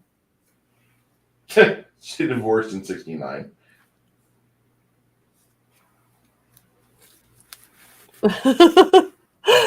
That scene, I just have to talk about that one scene where he gets the ladder that's just conveniently laying out there in Yes, the yard by the tree, right? When yes. all the girls frolicking around, you can see them all jumping around in the through the window, through the shadows. The pillow fight. Yeah, and he puts the ladder up there, right? And he's looking, and his face is like pretty much smashed into the window, and none of the girls even noticed with a loud clink, Nope. beating against the window or under the window, and they're all bouncing around with their shirts off and stuff, and their big panties from the '60s or whatever. And then when he sees the girl that he really likes leave the room, he starts just taking the ladder and go blink, blink, moving along the wall like clunking. I was laughing so hard through the whole scene, and then he gets to her window and he's looking, and she's looking right at the window, and Not she's even paying on attention her to him. chest, and being all like all sexy, thinking about spending 20 minutes trying to jack off a guy that has a limp dick. Now, in the John Landis universe, if you go to Universal Studios in Hollywood, this lady, this is Babs. She's at the front door waiting for you to show up. Oh, I love Universal Studios. Every time I go to Florida, I try to go. It's way better than Disney, and it's got good rides. It's a lot of but that whole scene was so stupid for him to just step in and take over, and then they're too stupid to know not to follow him into an alley. The guy that led them in that alleyway, he died shortly after, I think it was 1981 or 82, but he was one of the main writers of this movie. Oh, the guy that did the parade thing? Yes. Yes, he led the band down the alleyway. Was he blind or something? No, he wasn't. In the movie, he wasn't blind, but he just had his glasses on. I love how this ends with Senator and Mrs. John Blutarski, Washington, D.C. Fuck yeah, that's America. Yeah, yeah, that was funny. I mean, I love the ending, the way that they did that. But the whole thing with that the woman, when he's looking in her window, okay, because he's obsessed with her, and she's massaging herself and stuff, and you see him intently watching, and all of a sudden you see the ladder getting farther away because he's getting the hard on. It pushes him back into the grass.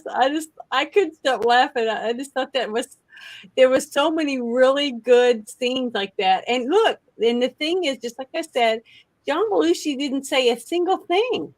Okay? No. It was all expressional acting, and that's what makes him a genius at his job. And everything he's in, because he has such a unique way of getting everything out without speaking. And you can't help but laugh at him because he's freaking funny. We don't have that level of actor in America right now. I don't think Bollywood has one either. Because if they did, I'd be told 40 times a day, "Oh, you got to see this Bollywood movie. This guy acts like John Belushi." He's funny. That whole thing, with the shadows of the girls bouncing around, and it's funny how all those girls shared a room, and this other girl has a room to herself. And they're all wearing such naughty clothing underneath their clothes. I mean, come on, give me a break. You know, it would be nice if every woman could afford that kind of lingerie under all their clothes, you know, every time they go out. But I just think it's funny. I just like it when you go out on a date and you know, you're sitting there and you're rubbing your foot against their leg or whatever, your date, and you're saying, "I don't have any underwear on," like that. And then their eyes get real big, you know, that kind of thing. That's exciting. But I guess in the 60s, when this supposedly was supposed to be, what, 1962, all the women wore garters and nose. In the Landis universe, this movie ends on the parade the day before JFK gets shot. This is November 21st, I believe. 62. I don't know. This movie is just fan-fucking-tastic. I've watched it 3 times Sunday. Like every time I was like, I think I've missed something. Let me rewind that. Let me watch it again. And then I started watching the Balzette said something in the chat about she when she came in about me talking about the woman that was, you know, trying to whack her boyfriend off or whatever, because he told her that you know, he didn't want to go through and have regular sex until marriage or whatever. So that was his way of basically getting hand jobs whenever he wanted without having to please her. So basically he's a self-centered asshole that didn't care about her needs. And she was like going, "Oh, you know, does it ever get hard?" But why would she keep going on a date with this guy? I don't, you know, I felt sorry for her because she didn't have a brain to be herself. You know, I don't know. that couple sucked. They were the worst couple in this movie, I thought. Unhealthy. I'm of the mindset that I'm happy that the divorce happened in '69. And as much as like Katie in this movie is just beautiful, her character sucks. I'm sorry. Like she was cheating with the teacher, Mm-hmm. you know, and they filmed that scene with Donald Sutherland showing his ass because Yeah. he was trying to get Karen Allen to be relaxed, and so he's like, well, if she's gonna be naked, I'll be naked under my shirt too. Well, see, the And thing is, you get to see the scene where he goes up to the door, and then you see her walking out of the kitchen from behind, and you see that she has bare ass because that means she's leaving a room and she's going, into the living room, and you see that, and then you see him walk in, and she's like surprised by him being there, and then he sees or hears the other person's voice in the back here's room, and James. that's when he realizes that, yeah, she was just sleeping with this guy.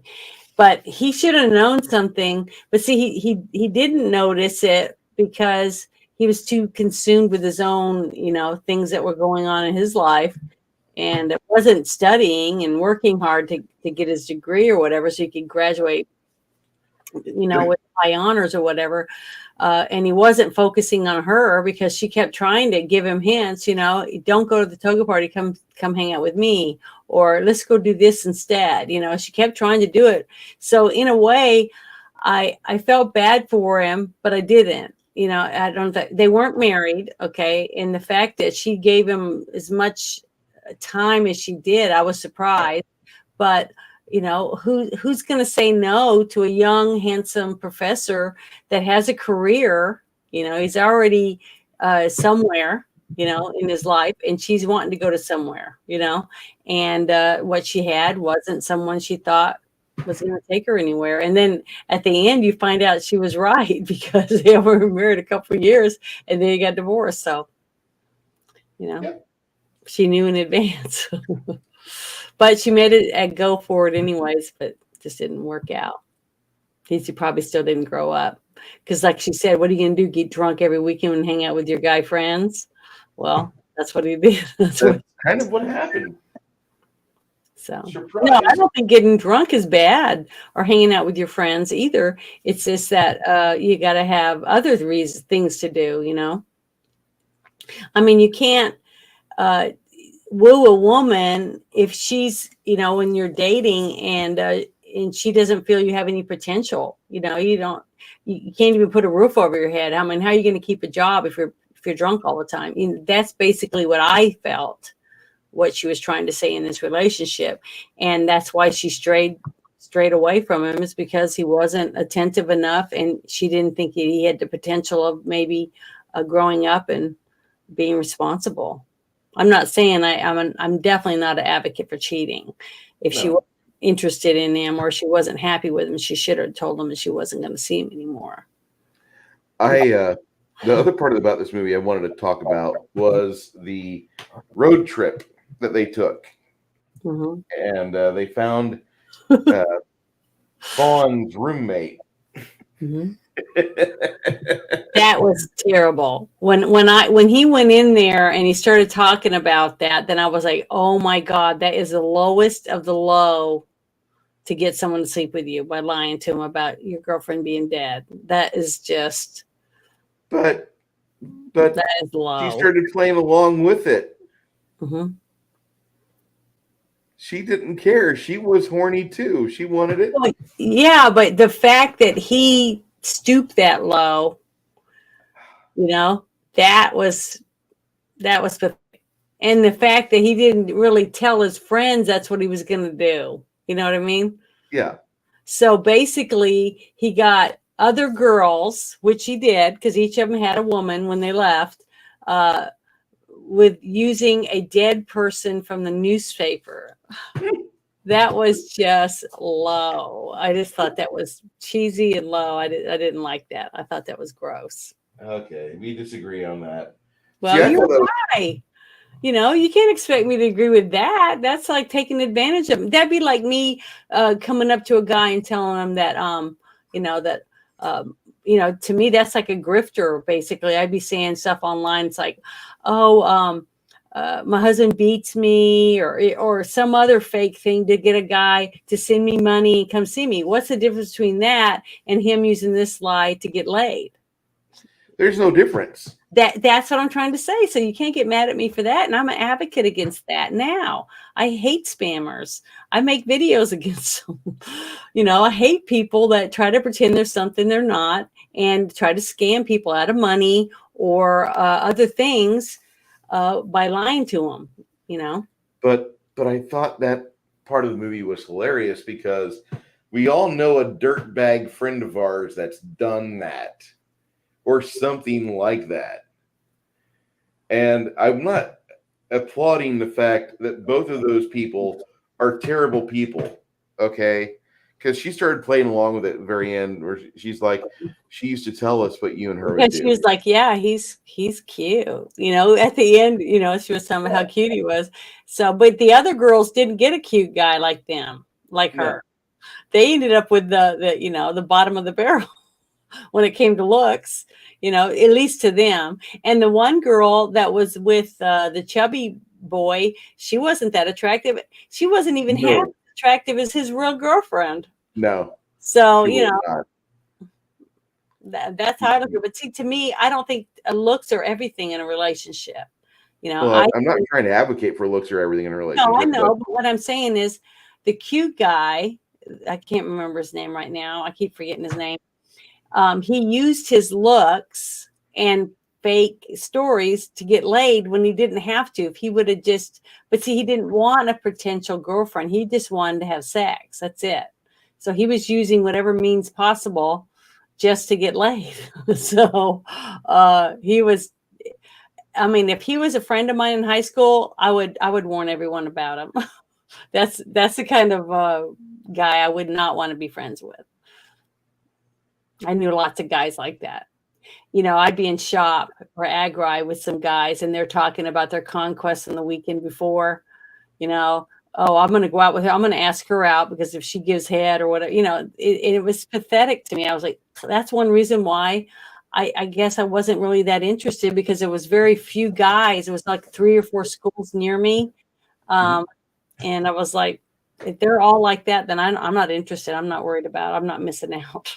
So it just turned me off, I guess, because I knew too much, just like I was talking about the stuff about movie stuff, is that when you know certain things about certain people, it ruins it, because I'd be on movie sets with some people and, people are going, oh, he's awesome. I want to get his autograph. I'm like, go for it. Because I know they were jerks.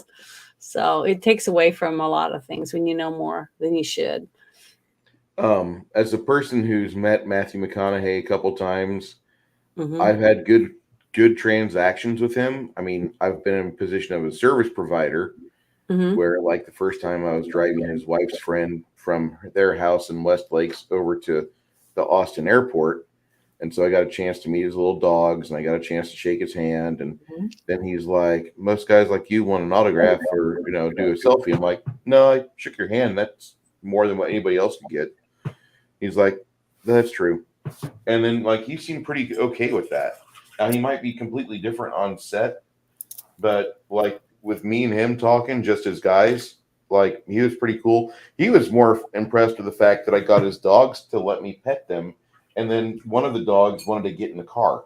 So that was something. It changes people. Some people, like when you have a dog or a cat and other people talk about your cat or your dog, especially when you have that attachment to an animal. So animals do bring people together or push people apart, depending on what the interaction is with the pet. My wife, she's not looking forward to having to owning a dog unless she gets to have 2 dogs, because she knows one of the dogs will be exclusively mine and the other dog will want to hang out with me too. And she's like, I hate it when we go to the dog park because all the dogs want to go to you and I barely get any attention from the dogs. But here you are, You've got a pit bull laying in your lap, petting his belly, and the other dogs are they're waiting in line to get their belly rubbed. Mm-hmm. It's not fair. She hates that. Well, she needs to get herself a little, like, Chihuahua or a little poodle or something She small wants that she a can carry big her dog. love on. She wants a big dog. She wants a pit bull. And I mean, I'm not against a pit bull. I like pit bulls. They're really gentle. And, you know, I mean, they also eat kids really good too. So that'll keep the kids out of the yard. I think there's certain people that, like, whenever they see the fact that you've got an attachment with their dogs or their dogs like you, like, all of their shields go down. Like, if I wouldn't have been so friendly to the pups, then Matt McConaughey would have been like complete dick to me. Maybe. But you know, I was there to do a service. I didn't really care that it was Matt McConaughey's house, because once he said, "It's my friend of my wife that's riding with you. It's not me. I'm just out here letting the dogs relieve themselves." I'm like, "Oh, that's cool." And then, like, I played more with the dogs, and I worried about, like, being in a physical bubble of Matt McConaughey. Mm-hmm. You know, Travis says something very important here. She needs to bathe in bacon grease. Dogs will love her then. Okay, Matt, Travis, I shave my scalp with olive oil, and I eat bacon on a pretty much daily. I eat at least 14 strips of bacon every week, which is why I'm fat. One of the reasons I'm fat. So I've just got to say that I win the scent test with dogs. That's all I'm going to say. What else is teaching right? Yeah. Protect perimeter, kids within perimeter. Yeah. Bacon's amazing. Bacon is like the American food group. I do have to ask Janet. Mm-hmm. What would be your rating for this movie? Like, if you were trying to talk to somebody that had never seen it before, like a young kid, and you had just seen this, like, what would you say to them?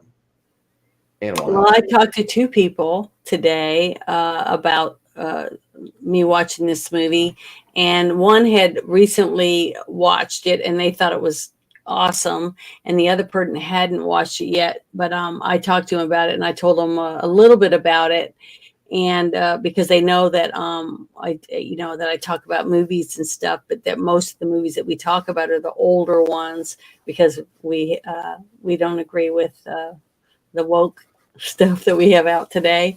And this person agrees with me. So I think, it depends on the person you're talking to, whether you would, recommend this movie to them or not. But I would recommend it to most people, except for, people stick up their butt. Somebody that's like under 16, I probably wouldn't want them to see it, because there's things in it, even though it's an old movie, that I wouldn't want them to think that they can do it. You know what I mean? Or try it or whatever. Yeah. But just because you're 16 doesn't mean you can go get laid on a football field with somebody. Well, that part about the 13-year-old, but the thing is, when you see, like, when John Belushi gets that bottle of, it looks like Jack Daniels, and he just drinks the whole thing down. Mm-hmm. There's little things like that if a younger kid or a couple boys, let's say like three boys, get together that are 13 to 16, and they see people doing that in this movie and thinking they can drink a whole bottle and make a joke about it and try to drink it, I wouldn't want to see something like that happen. That would be one of the only deterrents, really, that I would be worried about, is because of the alcohol consumption. And not if they were just sitting around drinking beer like they were when the dean comes in to tell them their grades suck. That part, they're all just casually hiding their beers, trying to hide their beers. That's not a problem. It's the parts where they're just guzzling it. You know what I mean? Guzzling the bottles of booze and stuff like that. What, like the young girl that's drinking the punch. Mm-hmm. The whole thing down in like 2 seconds, and then gets another one and drinks the whole thing. Just little things like that, to me, with a younger person, I'd be worried that they would think that they did it in this, I think I could do it. You know what I mean? That would be the only thing I'd be worried about. But yeah, I think it's funny as heck. It's definitely humor that you cannot see today, and you would never see some of No, that was said or talked about in this movie. Not the pop part. It's not that aspect of it. It's the other things that they did throughout the movie that I wouldn't. That, not approve of.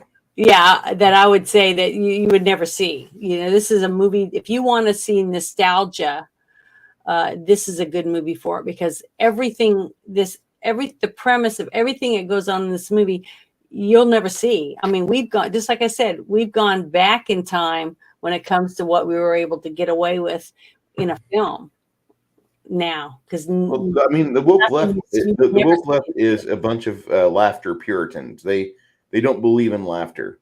It's just like we've gone back in time to the era of Footloose, and we're in that little small town, and Kevin Bacon was in this movie too. Yes, it was his first. This is Kevin Bacon and Karen Allen's first movie. Well, they were young, and he was funny, and him getting trampled on that one scene in the sidewalk.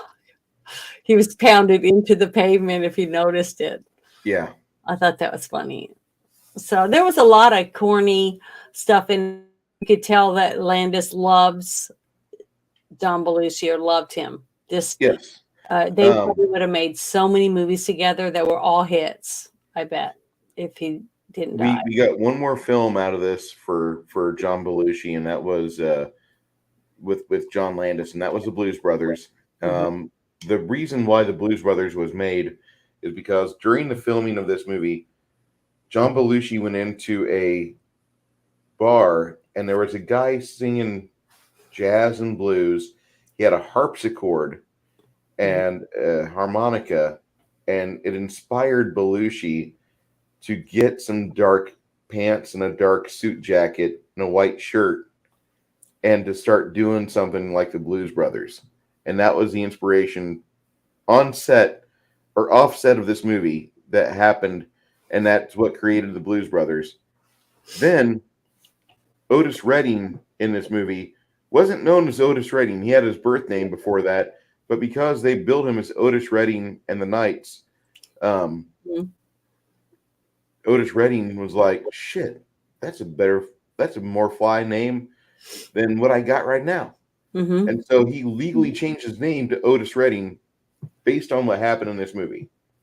Well, that whole scene I thought was hilarious. And they did do that now where they all got in the car and then they went to that bar with those women they picked up, right?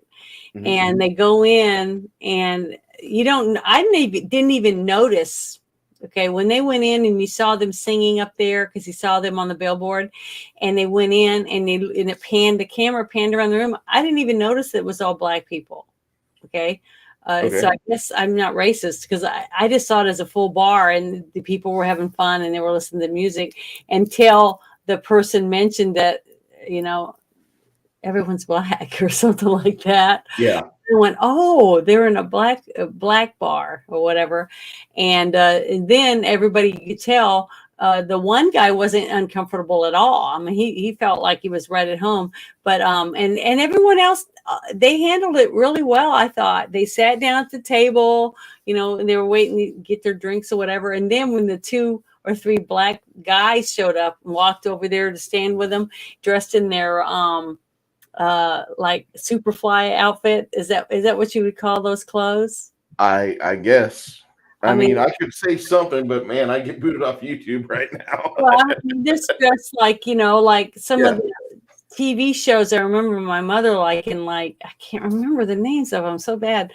But they had some really fly jackets. I'll just say they were wearing the hats. They had the hats on that kind of looked like some of the hats I remember on the TV shows that my mom liked. But the one guy pulling the switchblade that was next to him at the bar, I thought that was funny. But then the huge guy walks over there and he goes, "We want to dance with your women." With the dates or whatever it was. And then to get up, he just picks up the whole table and rips it up the floor. That little girl, laughing. that little brunette, whenever he gives her his hand and she puts her hand in his, she has that look of, oh my God, save me.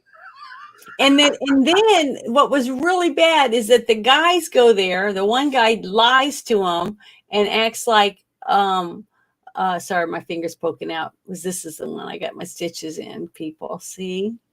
But I have to have the thing up. I'm trying to get, because it's still swollen. It won't bend all the way. That's why I'm pointing. It's not because I'm pointing at anything. Oh, darn it. Oh, it was the fact they lied to all the girls to get them to go with them so they'd have dates. And then they go to the bar and it ends up being all black people. They rammed people's vehicles with their vehicle and then they ran up and left the women. And then when they get in the car, the other woman's half naked, and so is the guy, because they were about to, do the finish some business in the back seat. And then she gets out and the girls end up walking home, or basically they all get in the car, but the guys left them in there with those big dudes. I mean, these guys were total a-holes in that scene to those girls.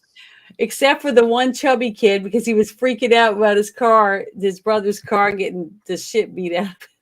Like, what do you call those things? The something derbies? Demolition derby. Demolition derbies, yes. I went to a couple of those when I was in high school. And man, that was fun.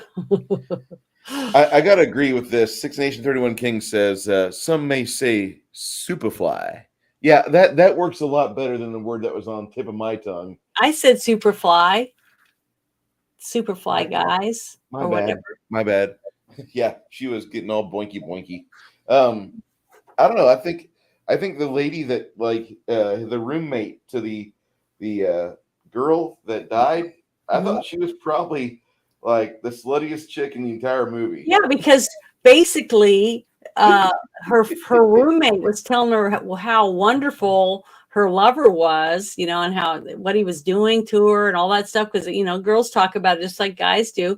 So she was like, when she noticed that he's interested, that she was like, I'm going to find out what, my roommate was able to get, So she's kind of excited about it. So to me, I didn't think there was anything wrong with that. And I didn't think it was bad on her part. Her friend was dead. And she didn't know that this guy wasn't really the boyfriend. She really thought he was. So she wasn't as bad as him. It's just that she was like, inquisitive, wanting to find out what she was missing out on. She apparently she was on the road to get that answer, by the way. Until she didn't. Yeah, she still had to think about it. Now I just sit back and go home and think about what could have happened instead of what did happen.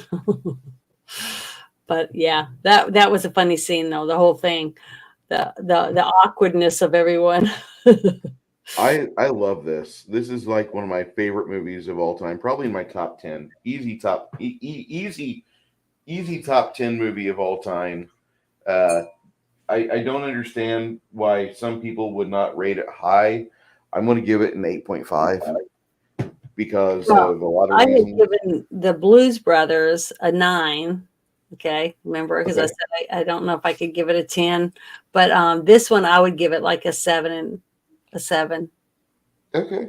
I thought it was really funny though. I did laugh, and if it hadn't been for John Belushi, I don't know if I would have liked it as much. He tied the movie together. He really did. I think there's a lot of things about this film that aren't perfect, but there's a lot of parts about this movie that are just fucking amazing, and they've admitted this movie into the halls of Congress to be preserved for its historical accuracy and for its cultural impact. Blah blah blah blah blah. The thing is, my rating isn't. Sorry to interrupt you, but before I forget my thought process, isn't because the movie was bad or that I think like the script, because I thought all of it.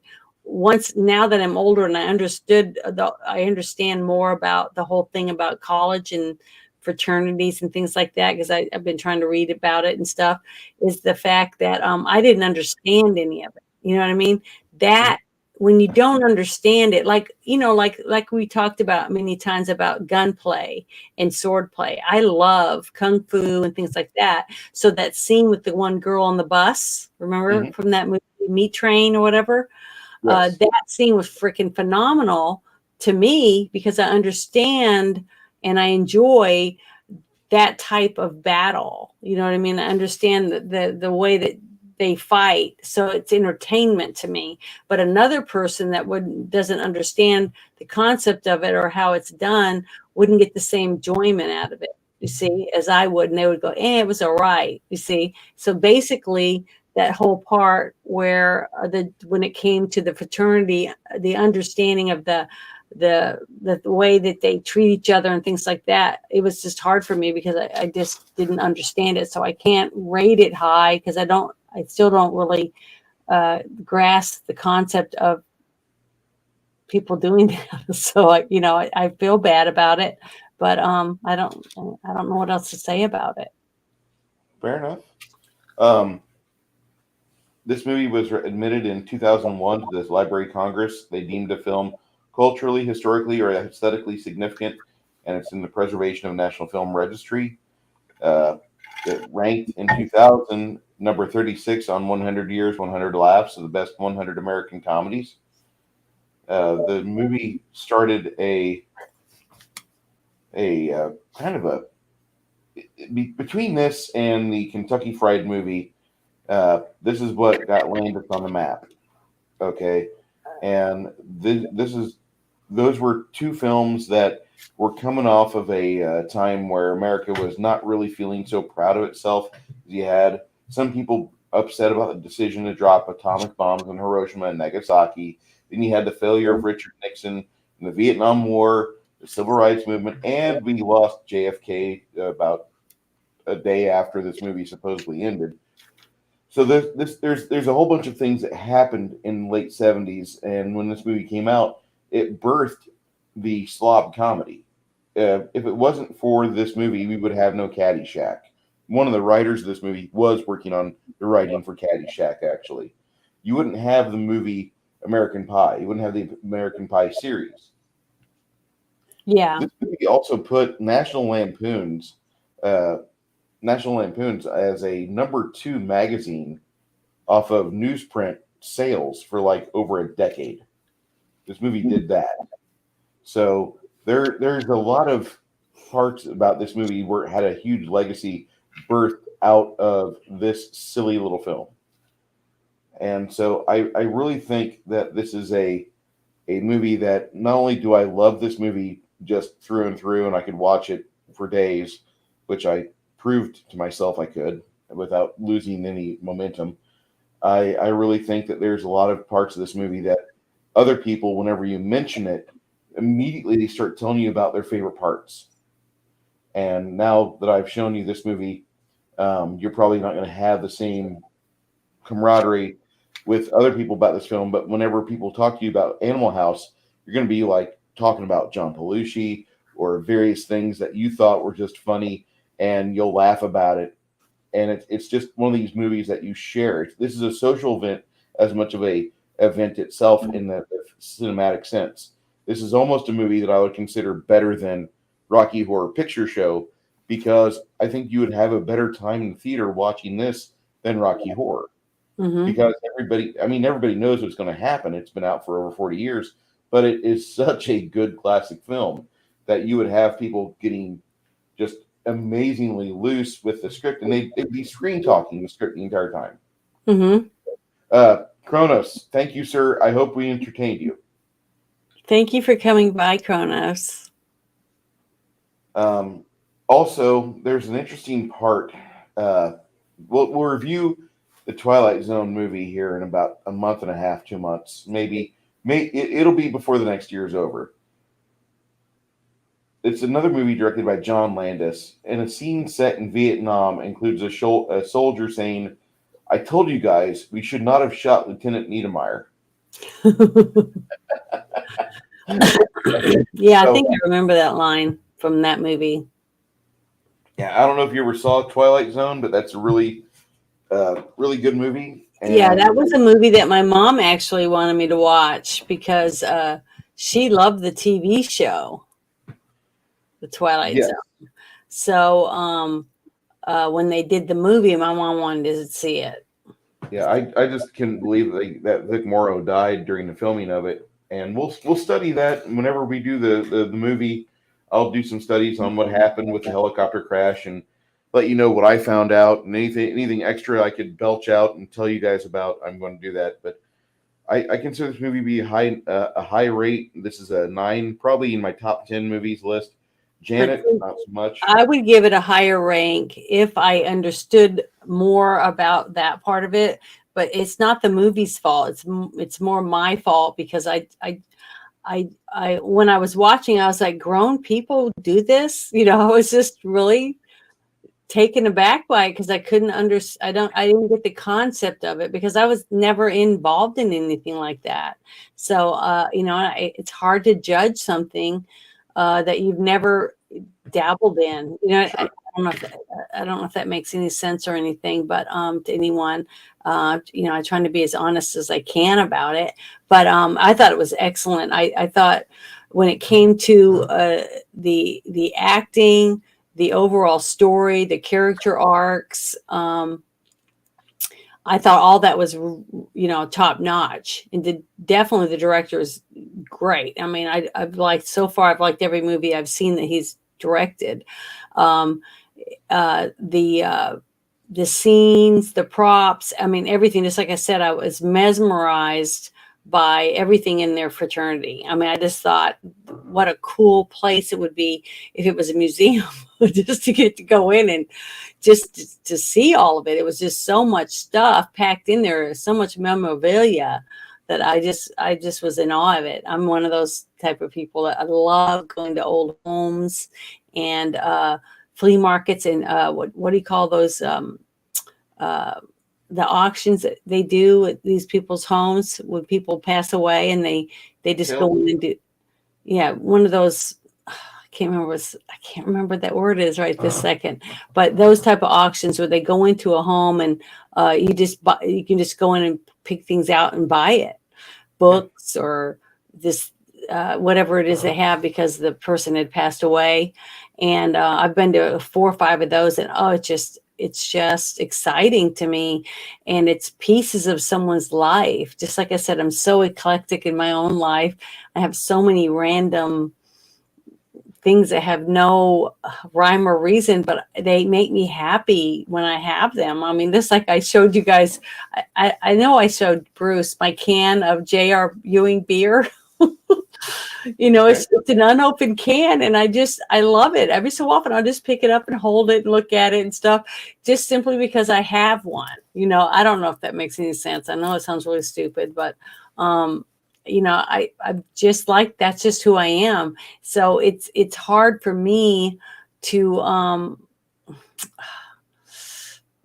give a mark on something or to give it a high score when I don't know whether I'm right or not, because I don't know anything about that part. But the comic part of it, I definitely would give a 9 because I laughed through the whole thing. Pretty much from beginning to end, I laughed. And I did think that the girl was for cheating on her supposed boyfriend with a hot young professor, even though he was, he looked pretty good. I'd never seen him that young. I've never seen him in anything that young. I didn't see any of his older movies, but he was very attractive. So I could see why she'd be interested in him, and I could see why he'd be interested in her because she's just adorable, very pretty, beautiful, big, beautiful eyes and beautiful freckly face, very fresh, girl next door kind of look. She's got a better Valerie Bertinelli than Valerie Bertinelli. That's all I'm going to say. Yeah, I think she's prettier than Valerie Bertinelli. Yeah, Actress. and I think I just adored her in Raiders. I just thought she was so pretty and a tomboyish character, which I always leans towards. There was a movie with Christy McNichol and Tatum O'Neal. mhm. I can't remember the name of it right this minute, but I remember watching that and because lots of guys always told me that I looked like Chrissy McNichol or whatever type thing, and that they used to have crushes on Chrissy McNichol and stuff like that. But then I started finally. My mom told me that when you know, don't worry about it. You're just a late bloomer, but you'll start turning into a woman. So my mom always told me, and she was right, because I was there for a little while. I was going, I got to go get a boob job so I can compete with my sisters. But I have my own boobs now, so I didn't have to. But I was a late bloomer, so you know, it happens to some of us. Sometimes it doesn't. It's just late. But I would definitely. I guess I could give it an 8. I'd give it an 8. I'd give it one more mark because I can't give it as high to me as Blues Brothers. To me, Blues Brothers to me was I liked it way more than Animal House, but for totally different reasons. Because I remember I told you I stood up and danced to every every song in the movie, and I just loved it. And I loved. I'm trying to find me right now. I'm trying to find the Blues Brothers music so that I can have the whole album. Because one of my favorite songs on the album was Rubber Biscuit. I don't even if you know what that one is, but I love that one. I used to sing along to it every time I heard it. Good song. Surprise everybody. Next week, we're not going to really talk about a movie. Next week is our 52 episode. So that's one full year of this Monday night show being in operation. Mm-hmm. And it's going to be a show to remember. I'm going to open the doors. I'm going to put links in the chat. So anybody that's ever wanted to ask us questions about the movie we've watched or any movies we've watched, I want to have people come in and just kind of like, you know, do a quick question or two. And, you know, we'll be more than happy to talk and ask you, you know, what do you like about this show, or what, you know, if you have, you know, any criticism, go ahead, level at us. You know, I'd be more than happy to hear that. We'll show some cleavage because someone said something about my boobs. So there we go. You will say something about your boobs. Those are mine. I was born with them. They grew on me as I got older. Let's hear more about Janet's boobs. Well, whenever she does that, whenever she gets on screen for a little bit next week until she's like, Bruce, stop it. We'll do this. And you get more frontal Janet, more full see, Janet. here's my boo-boo. Anybody want to see my boo-boo I got? It's so much better it looks. She puts it right for her boobs. Do what? I'm sorry. You put it right in front of your boobs. It's great. Oh, well, I was just trying to turn it so you could see the stitches. Okay. So we will be here next week. We're going to do an anniversary show. We haven't had, I don't think my other shows I've got, we have not done an anniversary show. But I'm more than willing to do an anniversary show on this because I have fun on this. I mean, not that I don't have fun with my friends on other panels, but like I've been getting messages and like, what are you going to do for your anniversary? I want to have just kind of like a recap and just talk and BS for a few hours. Yeah, why don't you guys tell us which movies, how you would rank the movies that we've talked about, and you know, from, you know, your favorite one, you know, or your worst one to your favorite one, and see. Didn't one week somebody in the chat asked if I was your wife? That's happened more than what we need to discuss, but well, it hasn't been very long that I've been able to even read the chat because I was trying to do it on my phone because I didn't know how to do it on here until Bruce showed me that I can I can read it on this part, but I can't respond or anything. Now I can, because I can do my own now. I know how to do a live stream, so I'm really excited about it. And I did my first one. I even did a pre-setup, so people could see that I'm gonna have. That's awesome. So, I did that one. It did pretty good. So your stream was great to listen to, by the way. It was a really good one, and I was so thankful that they didn't have any glitches or problems like they've been having on the Twitter Spaces. It's been a lot of problems, so to be able to play that on there was really cool. So I was really happy about it. It really made me feel good to be able to help my friends get the word out a little better because they didn't have a channel. And I'm not big, but I'll be happy to share my space to get this out and help you. Janet, what is your channel name?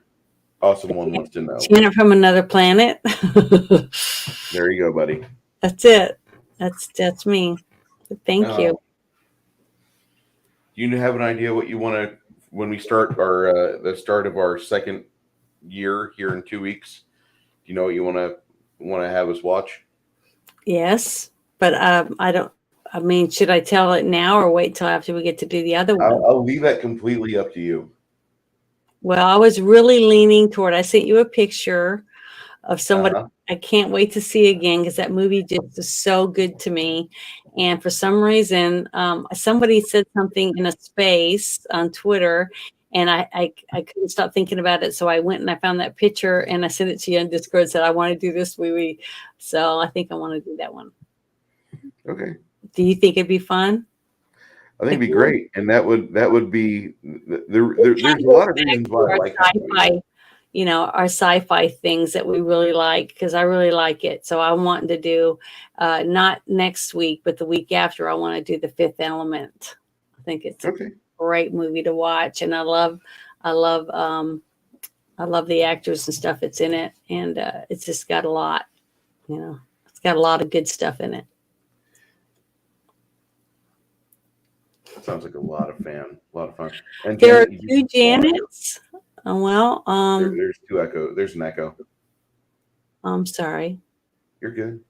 I am. Is it me that's echoing? You're fine. Okay. I'm not upset. The fact there's two Janets makes me really happy. No, I know, but I wonder if I guess there's another Janet from another planet. Oh, there's you have on the end of your. On the end of your YouTube, it has I guess they gave that some actress that's on a soap opera a long time ago, her Janet from Another Planet. So I guess they gave her the one, and they gave me the two because I'm not famous like she was. I don't remember what her name is though, and I never watched that soap opera or anything. But fair enough. But my name is Janet, so hers isn't. I think this is about a good time as any for us to wrap up the stream, and really want to thank everybody for showing up for our. We kind of discussed Animal House, but we didn't. We did, but we didn't. And I really enjoyed the fact that we were able to tangent off and go back onto it because it's one of my more favorite films, and there's always more to talk about with Animal House. It's just how that movie is. Appreciate everybody being here. Does anybody have any questions about tonight's stream? That'd be my first question for chat. And while I'm asking and waiting for that to pop up in chat, Janet? Yes. What thoughts do you have about this movie that you haven't already discussed, or did you get everything out that you wanted? Well, it was really fun, and I laughed and laughed.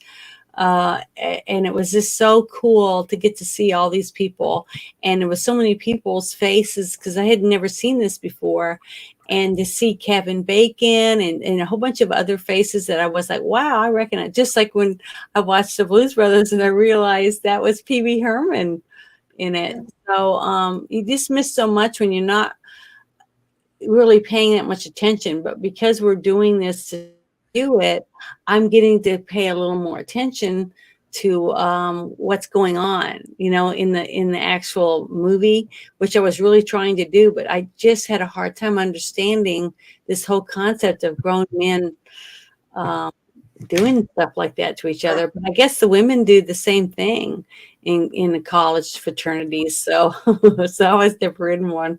So I guess because when you're a nerd, you're just not accepted. But I don't know. I'm just kidding, because I didn't go to college. I went to just a regular trade school, whatever, and they didn't have anything like that.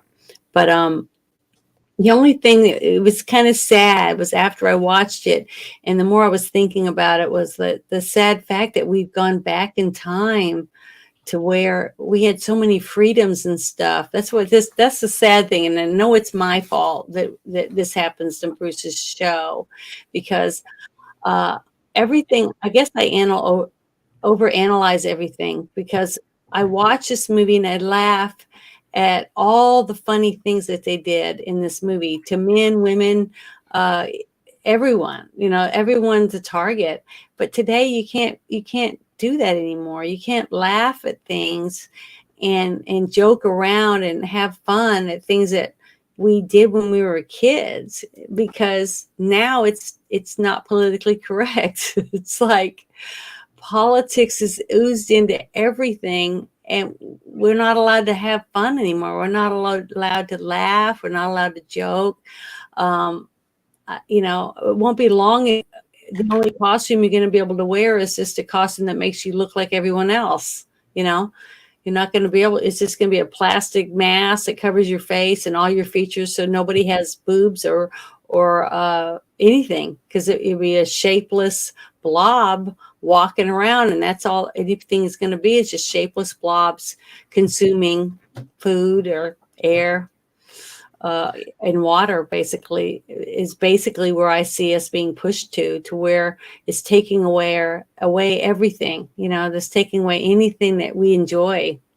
And I'm sorry, I hate to keep doing that, but It's that's what makes me it's sad. completely fine. I wouldn't be upset if like I hadn't like there was a movie called Harrison Bergeron, which was based off of an amazing Kurt Vonnegut story. And Sean Astin in 1994 or 1996, I can't remember which, but he played Harrison Bergeron in that movie. And you're describing exactly the fucking movie. Like, I if haven't you're seen pretty, this movie, but to me it's just sad because um, you know I don't know. It's just sad to me that so many people, if we don't do something to fix it and be able to bring back real comedy, uh, having a writer be able to write something down, their imagination down on a piece of paper, and make a screenplay, and be able to take it to someone and someone read it and go, oh my God, that's so good. It's a love story or a comedy or whatever it is, and be able to get the people that like it to get the money and the funding and find locations and actors and do all the stuff, and then bring it to life so other people can see the vision that the person had in their mind when they wrote it down on a piece of paper or wrote a book about it. We're not going to have that visual aid anymore called movies, if we don't take it back and start.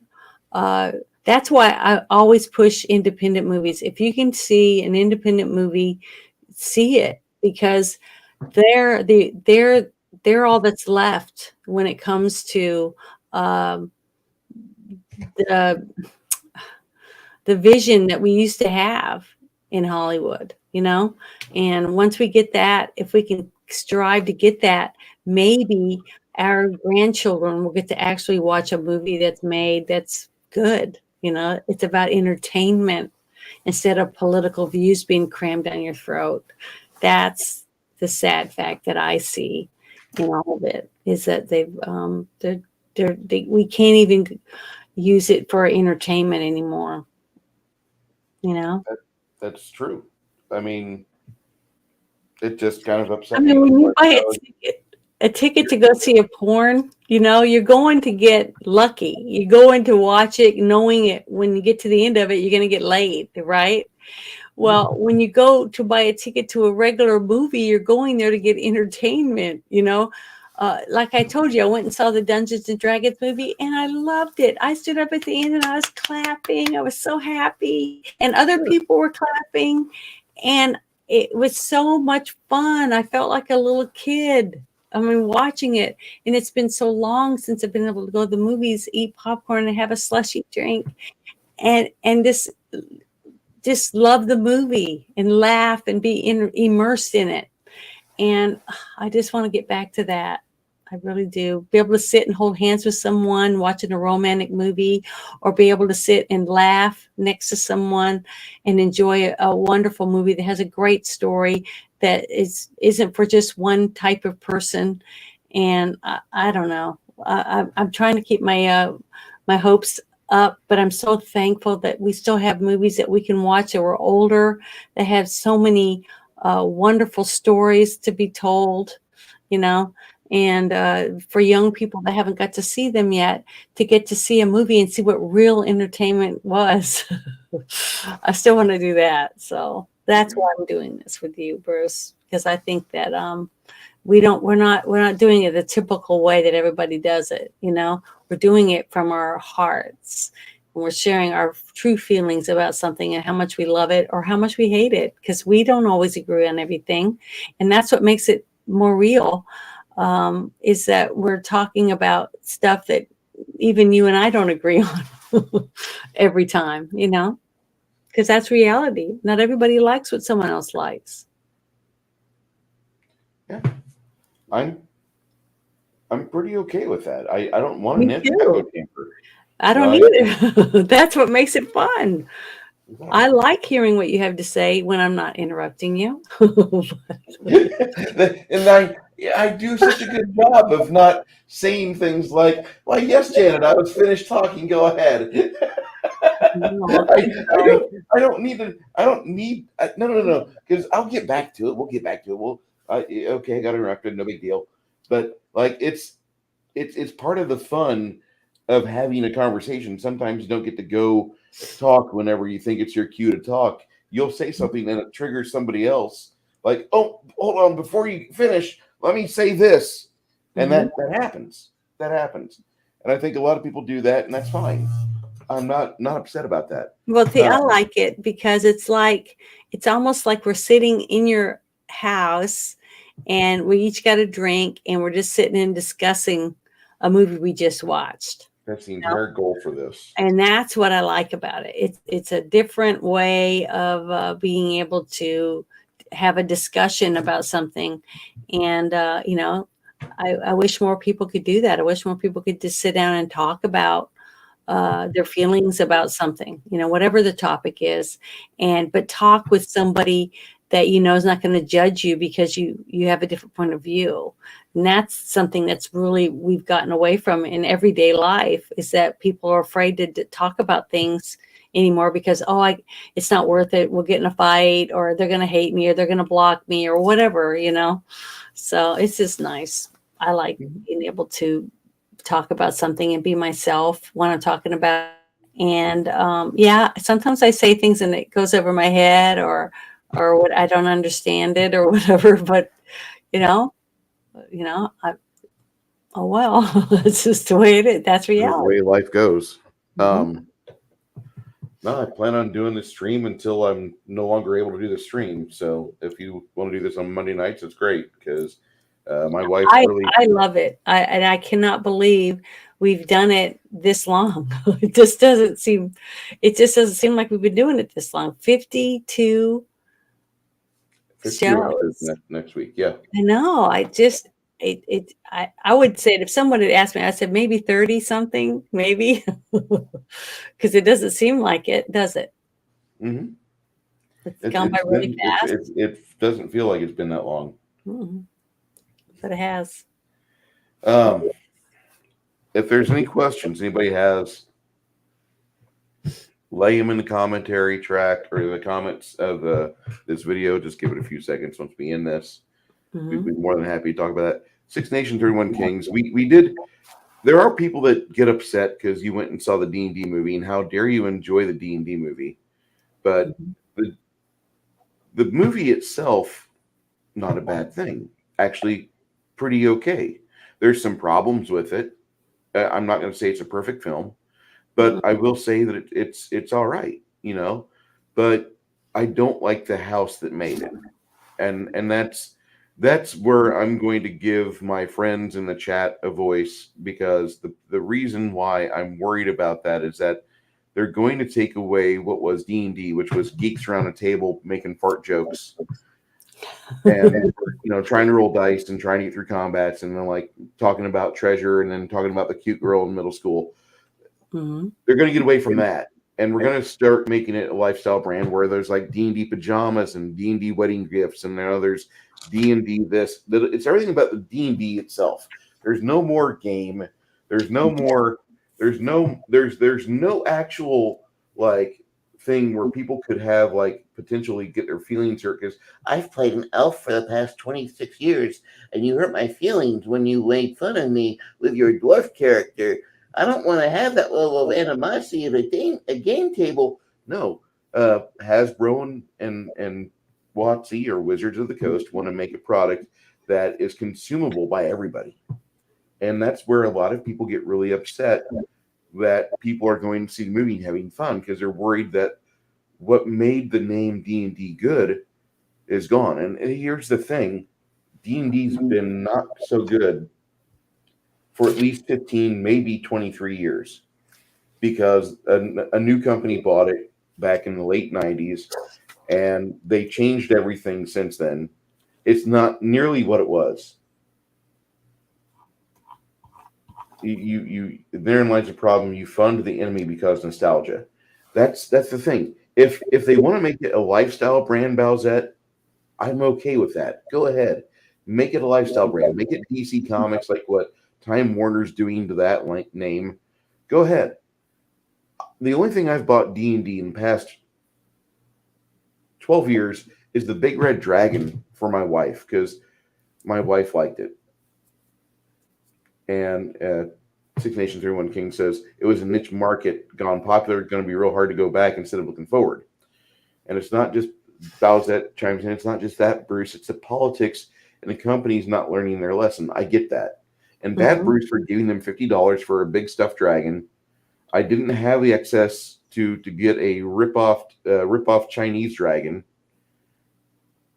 but I needed it just for a token, not even for what it's for, not for what it's for, but I just need it just so my wife knows that like we had our anniversary. I want you to have this. This is, and she likes it a lot, and that's all I care about. I don't care about D&D name. It's all under the bridge. Like that's D&D, good. I think that's very sweet of you to overlook your feelings about something to purchase it for someone you love. Well, I didn't have an option. I didn't have another big fat dragon that had my face on the scruffy frilled neck.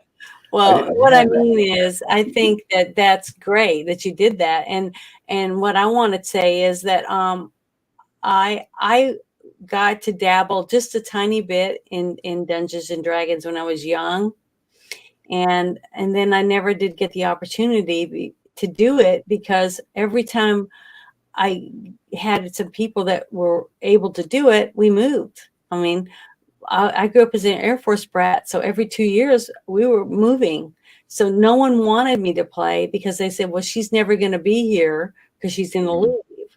So I that was dashed. And then one day we were all talking in here and in Discord, and Bruce had said something about that he does that, and I was like, huh?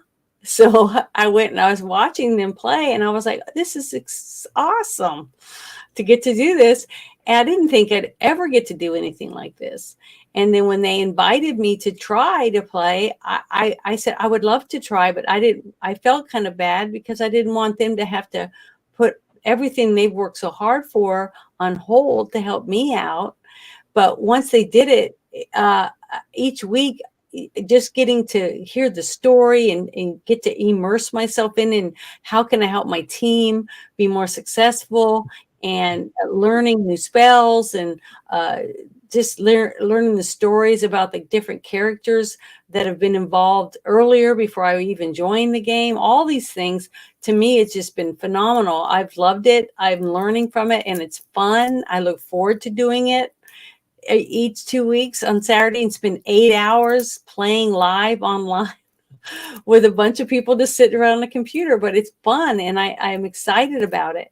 And then when the movie came out, I didn't realize that Dungeons and Dragons and Pathfinder or any of that stuff was different. You know, I just assumed all of it was the same thing because I'm not well versed in all of that yet. I haven't learned any of that. All I'm looking at is almost like in the childlike honest of getting to be accepted into doing it. So when I saw the movie, it was almost like I was in the movie. I was playing the game in my mind with the characters on the screen. And I'm talking about the just what I saw, like, I guess like a child would see it. And I don't know anything about all the other things that you guys seem to be upset about, but I can only tell you my perspective, from what I know in my own personal life. That's all I have. It's the only thing I have to go on. And I don't think that's wrong that you feel this way. I have lots of things when it comes to child slavery and things like that, when it comes to Nike tennis shoes and things like that. So I can understand, but I know about that perspective of something. And, but I can't help but have fun and cheer in a movie that I felt like I could be involved in. And that's why I loved it. I thought it was really good. And I don't know, I still don't understand a lot of the things that Bruce has tried to explain to me about Hasbro and some other stuff, but it just hasn't sunk in yet. I mean, because I don't really know enough and understand enough of it. But I guess as I play and I learn more about it and understand more about the person who started it and all that they put into it, and the different companies doing different things, backstabbing each other and stuff. Yeah, that's all bad. And I don't want to support that. But I didn't know any of that stuff before I got to start doing this. So I'm thankful that you guys accepted me and you're letting me learn each week and get to interact, because I love it. I mean, I might be a bad person because I give money to YouTube, which I do. I give $10 a month to YouTube because that's the contract they have with me for no ads. Whenever I surf YouTube or YouTube Music, more importantly, YouTube Music allows me to have access to their complete Google Play audio library. So whenever I want to listen to something, I don't got to listen to fucking 45 seconds of ads. Every fourth song, I don't got an ad. I don't have to worry about ads.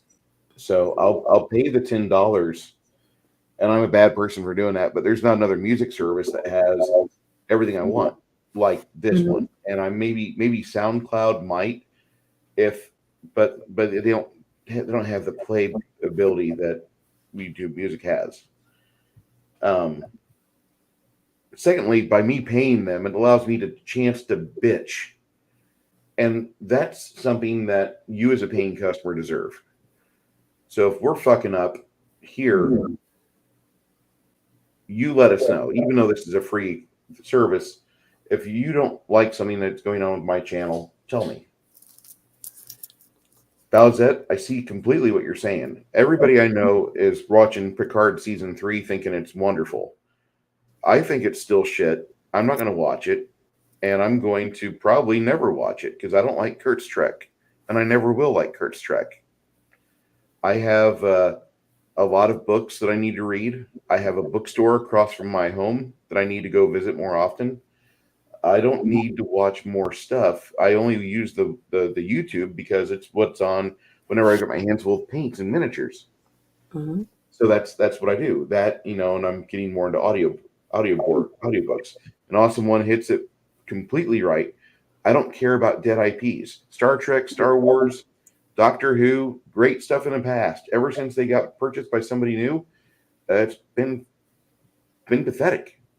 I mean, I don't know anybody who's been happy with Star Wars since 2012. I don't know anybody who got excited about Star Trek 2012 because nobody cared to see a reboot of Khan. Khan was perfect in 1982. Mm-hmm. Travis, J1975. Yeah, I'm sorry about the lack of gratuitous nudity on the stream. We did have some gratuitous nudity on last stream with Blaine or with Chimerian because we got to see what his desktop had on it, and holy shit, like plenty of nakedness. What are you talking about? No. On Thursday night, my friend Ty was running the game for us. Mm-hmm. Oh, I stopped in. I said hi to everyone.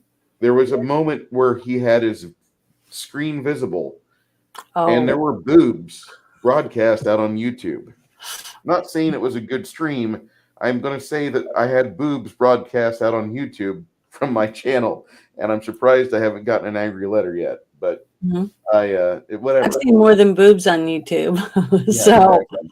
I don't have it on my channel. I Yeah, even you have people make fun of me because I have things that I have for 18 and older, but it's not for nudity. It's just because I say a lot of dirty innuendos, you know, in some toasts and a couple jokes that I think are inappropriate for young people. And, you know, if somebody else wants to show their boobs and their ass and whatever else and do whatever with jewelry on here, that's great, but it's not going to be me. I'm not going to have my name on it. Even I'm just waiting for the day where somebody's like, Janet, I'll super chat you $100. Show us your feet, and you oh, do that, and you ruin your channel. Like, I won't do it. If they want OnlyFans, then they can go to OnlyFans. I've had people ask me to send them pictures of my feet, and I'm like, why? What do you want my feet for? You know, I'm not going to do it. So I don't care. I'm not that hard up. I mean, I can. I got chickens. I have eggs. I can grow a few things for myself, and if I get that off, I can just get a job. You know, yeah, outside yeah, the home. true. I think you're missing out on some money by not having a chicken stream. I'm Um, working on that. I'm slowly showing my chickens as they grow. And then now that I know how to do a live stream, thanks to Bruce, maybe I have a GoPro. Maybe I can put a GoPro on one of my chickens, let it run around with the other chickens and give everybody a view of what it's like to be a day in the life of the chicken. oh my God, watching it destroy your lawn as it goes after grubs, that'd be Just, priceless. just put it right on its little chest and let it just go to town and see what happens. I mean, Oh, yeah. why not? I have the stuff. I bought it. It was on sale. I bought it after Christmas and I got all the stuff. I mean, I got like the water things, you can go in the water, you know, all kinds of stuff. It's amazing what came with it. So I bought it as a package deal after Christmas special. And I And do it from my phone. So that's cool. But I have to learn how to use all that stuff. So I'm going to tell you guys, and yeah, this is Travis hits it on the nail here. This is why we love Janet. She's dirty, wholesome fun. huh? Absolutely, That means- sir. What's the dirty part of it? We'll get to that later. Uh-oh. Whenever you blurt it out, and you do, God love you. You have some amazing like she's not from 2020, is she? She's not a 20 something. No, what Janet says is something that a Gen Xer would say, which is great. Dirty, wholesome fun. God, yes. You should take that to Teespring. Janet's face, dirty, wholesome fun. Janet from Another Planet on the back, the T-shirt. There you go. I'm telling you, Janet, that would you should do that. Dirty, wholesome fun. Janet from If Another I ever Planet. get a store on my channel, I'll have to do something. It's 3 clicks. We can help you. Okay. Well, I you're the only reason I know how to stream. What? You're the only reason I even know how to stream now. I mean, I paid money and did all this stuff and set up everything and was doing all these things and nothing worked. So it's like, you know, I can't fix what's broken if you don't know how to fix it. True. So, oh well. We'll get you squared away. We'll get you some money rolling in. You and Hungar the Starvarian are going to have the most fan shirts in my closet. I tell you. Well, I love some of the shirts that you've worn with a little afro and all that stuff. It's just hilarious. And that one about who shit my pants or whatever it was. Oh yeah, You got some really good shirts. I can tell you that. I have some really good friends.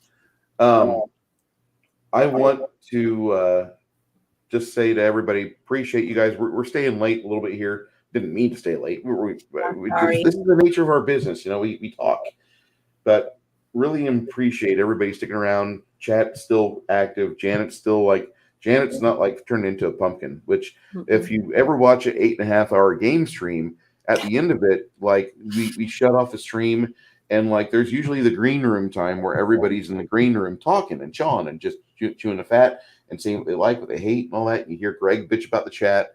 And that's Greg. That's nothing against anybody in the chat. That's just Greg because he's bitter and he wants to play a board game. Anyway,